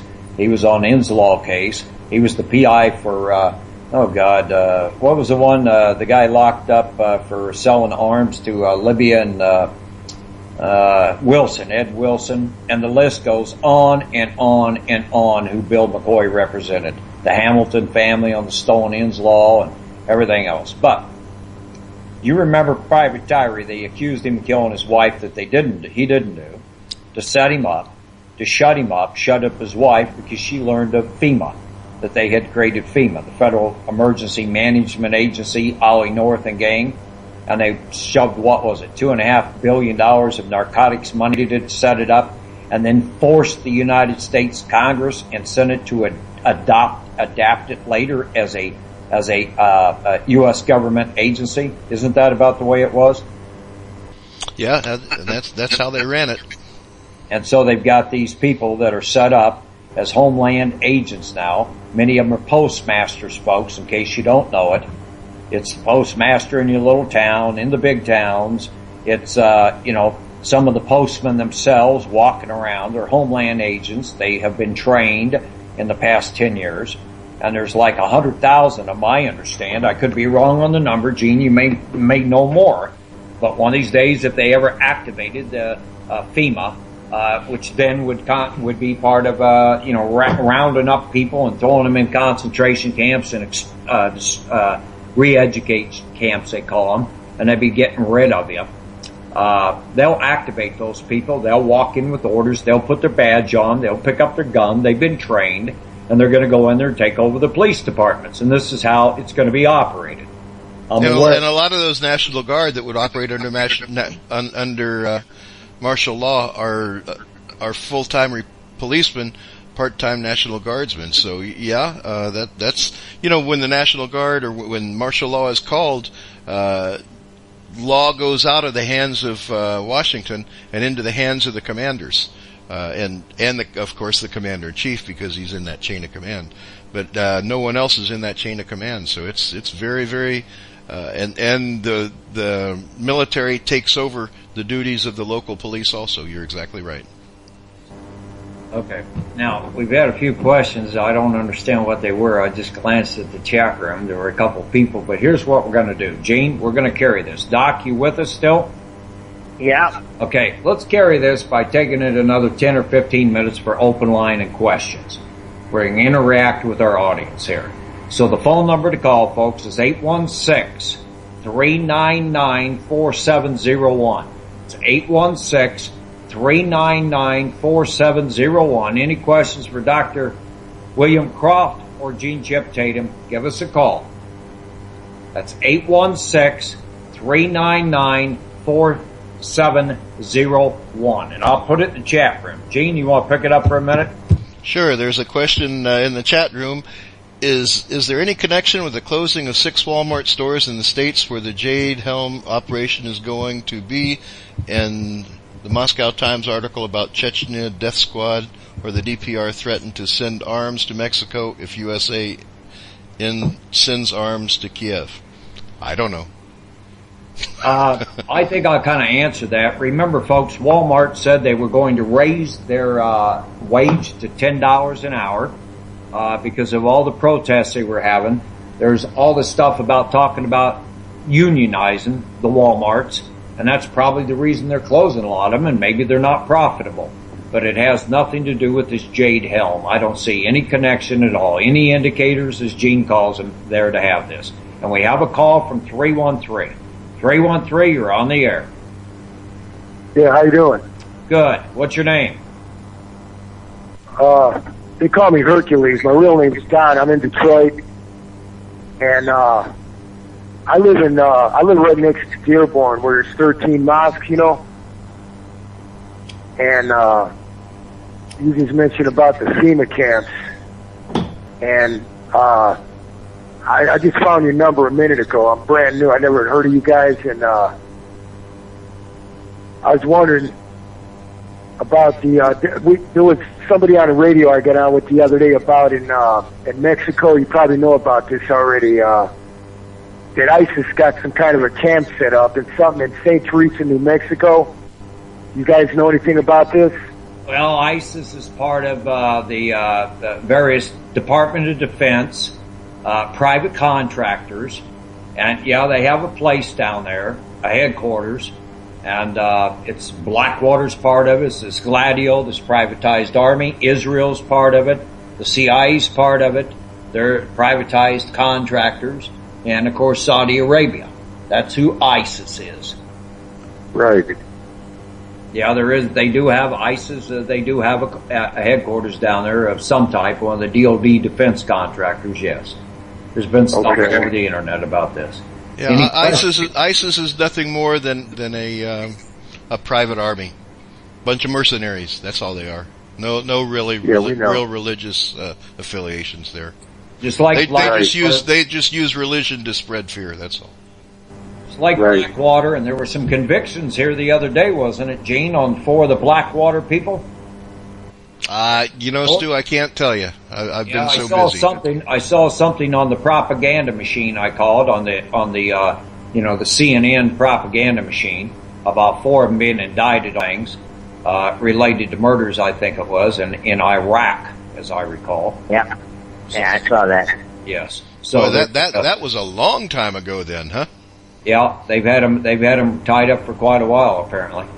So we're this is what it's about. It's just a privatized Jewish army. The problem is, folks, if you take every one of these Illuminati, all 12 of them, they all are Khazarian bloodlines. If you really look at them, even the Bushes, and they changed their name. They used to use another name, and it was 4 generations back they changed the name.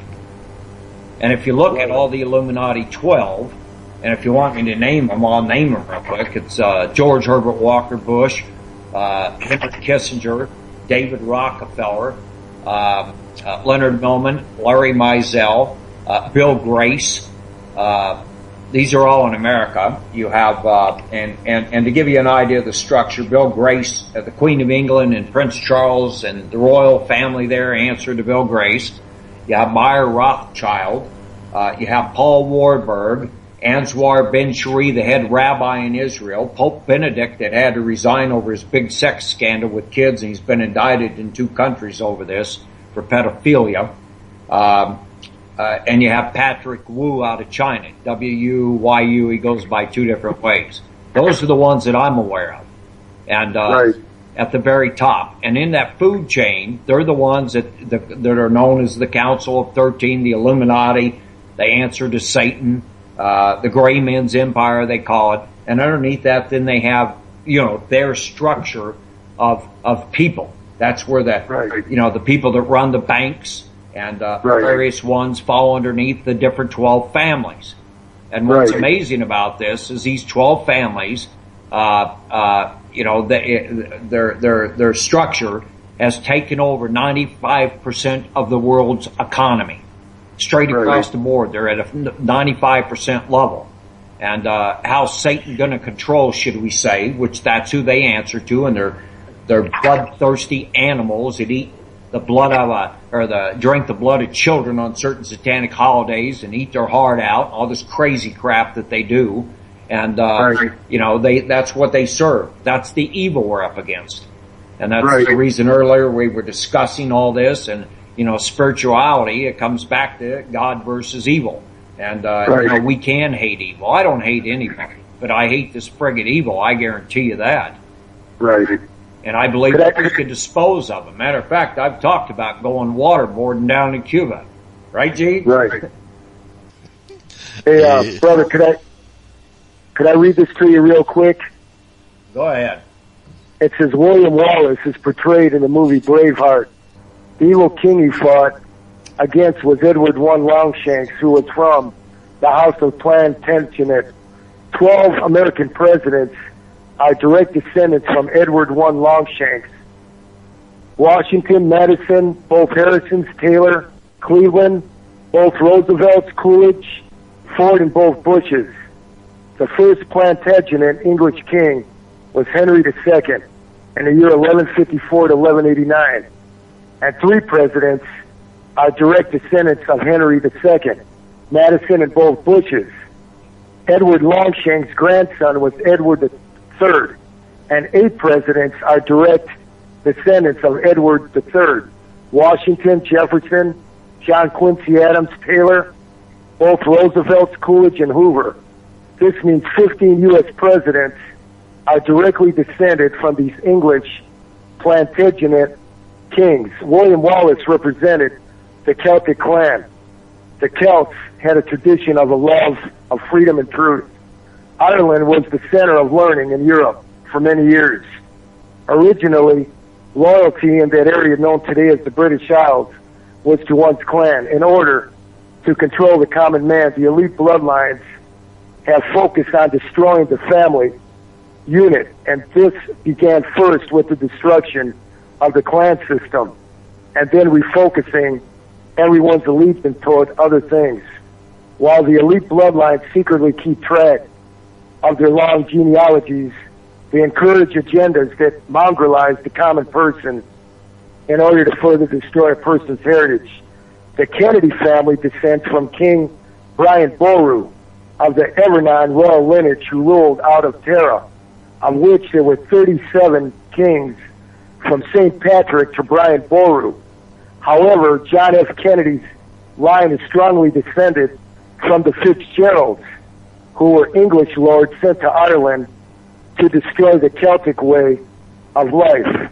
William Wallace was betrayed by Robert the Bruce, who then became king of Scotland. The Bruce's grandson, King Robert II, was the first of the Stuart line of the 13 Illuminati bloodline. The two Bush presidents are directly descended from Robert II, and President Buchanan was directly descended from his son Robert III. 6 U.S. presidents are directly descended from French kings: Benjamin Harrison Taft, Hayes Coolidge, Franklin Delano Roosevelt, and Ford. Taft is also directly descended from William the Conqueror's sister. Henry I, one of the first Norman kings from France, also has 7 presidents directly descended from him, including Jefferson, Pierce, and the 2 Bushes. Pretty interesting, huh? Yeah, Chip Tatum, the Tatum family doesn't have a chance. I'm descended from shoemakers. Wow. Are you guys familiar with Fritz Springmeier? I'm familiar with his work. Yeah, he called me on the phone before, man, and he just got out of prison about 2 or 3 years ago. I believe they set him up, right? He's been exposing. Yeah, he's been exposing a lot of this, man. There's been a lot of people that have touched on a lot of things pertaining to this alien connection, which are the fallen angels.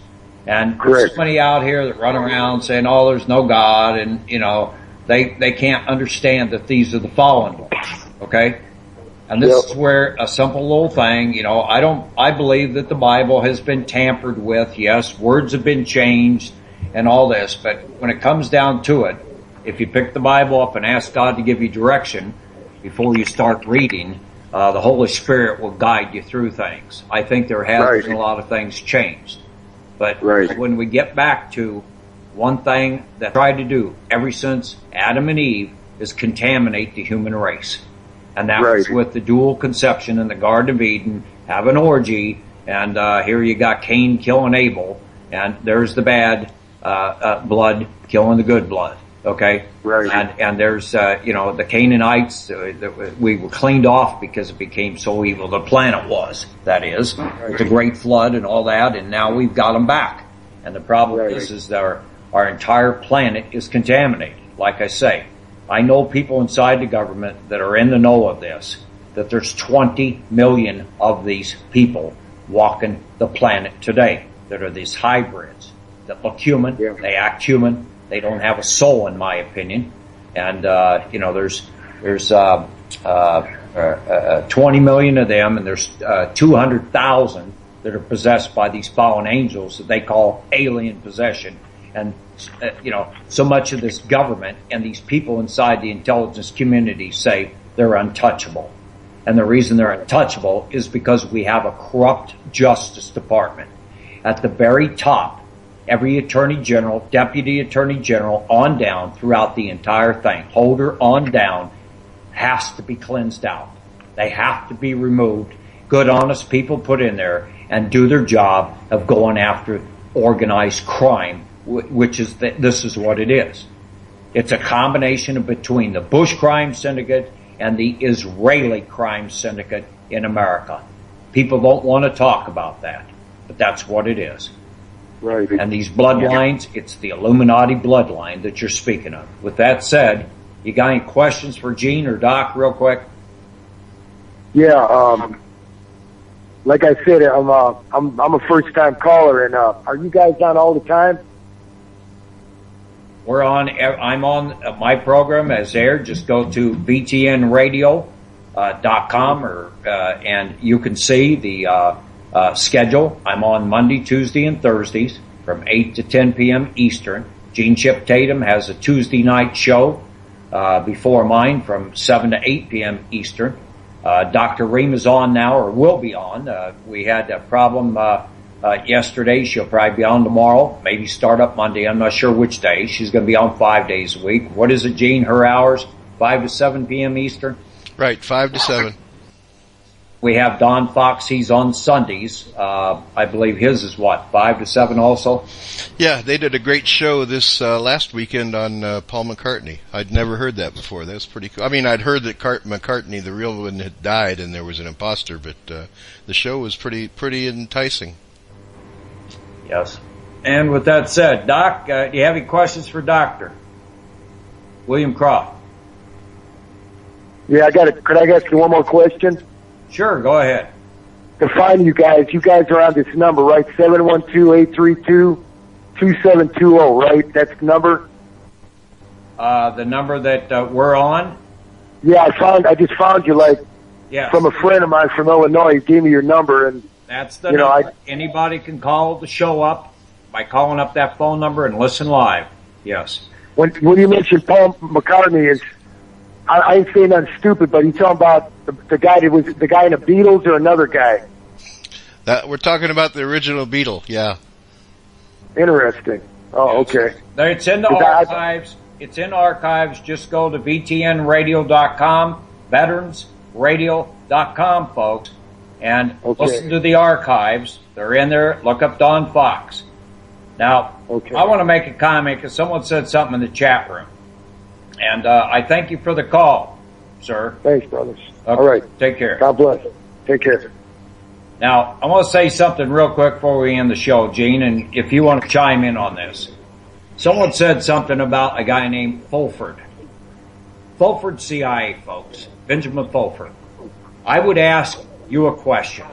If people say he's okay and all the other stuff, I would ask this simple question. Why is it that Benjamin Fulford, whatever you want to call him, why is it that all of a sudden people are promoting him? And why all of a sudden are they doing that? I don't know. Ask yourself. It's called, Gene calls them indicators. Benjamin Fulford promotes the Denard scam. That there's going to be all these global settlements and there's going to be all this garbage out there, and the Nasara and the Rumor Mills News, the Black Widow that runs Rumor Mill News. People lost a lot of money in that Denard scam that he promoted too. Yes, and there's 3 people that the Attorney General, the United States Attorney for the Southern District of Florida have put 3 people in jail, claiming that they have stolen $150 million. Anybody can go out on the internet and research Denard scam, U.S. Attorney, Southern District of Florida, and look at the names of the 3 people who have been involved in this. Here's what the scam was that they pulled off since way back late 90s, early 2000. Right after, it would have been 2001, right after the Iraq 911 incident. All of a sudden, oh, look, the Denard, because it's in a war zone, the dollar dropped, but it'll come back. So why don't you set this aside as your investment? And I'm going to give you $50 worth of worthless Denards that are really worth 2 cents. And you give me $1,000 and sign this piece of paper that you won't sue me. And this is your future money. Who did they target? They targeted the so-called patriot community, which is vulnerable idiots out here, many of them, that weren't awake during the period of time. There's been certain waves of waking up the American people. One was the savings and loan scam, where they got ripped off. Junk bond daisy chain all intertwined with it, where they had their retirements ripped off. That woke up a lot of older people that many of them are dead. They're in their grave now. Then you had 911 Oklahoma City was a wake up, and that scared the hell out of, and kind of broke up the whole Ross Perot, the patriot movement in the mid 90s that were, people creating militias and doing the various things.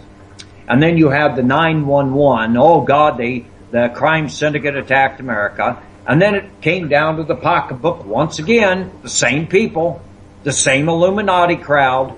And what was it? Bank bailout, because they created all these artificial mortgages, $100 trillion worth, and derivatized them, and they're still derivatizing them and still selling them.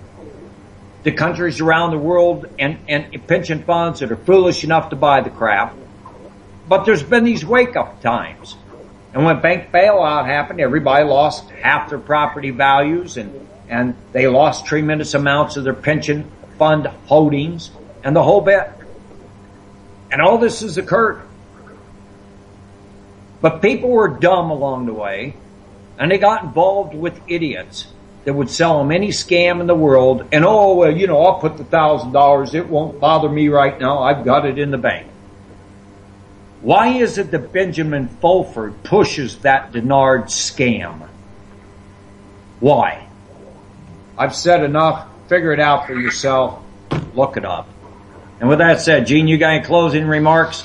Sure. I'd just like to say, nice to be on radio. Everybody, in case you haven't visited my website, it's chiptatum.com. I'll be putting some new articles up there. I know I've been absent from writing articles for quite a while, trying to get all this equipment together. But and there's new articles that'll be going up soon. Hope you join me at chiptatum.com. I have a couple books that I've written in Amazon. Nixon's Darkest Secret, Operation Red Rock, and the Tatum Chronicles. And Stu, we are listener supported. We are listener supported, folks, and I'd ask everybody listening, if you just chip in $1 or $2, it sure would help out right now as far as other things we're doing to the network.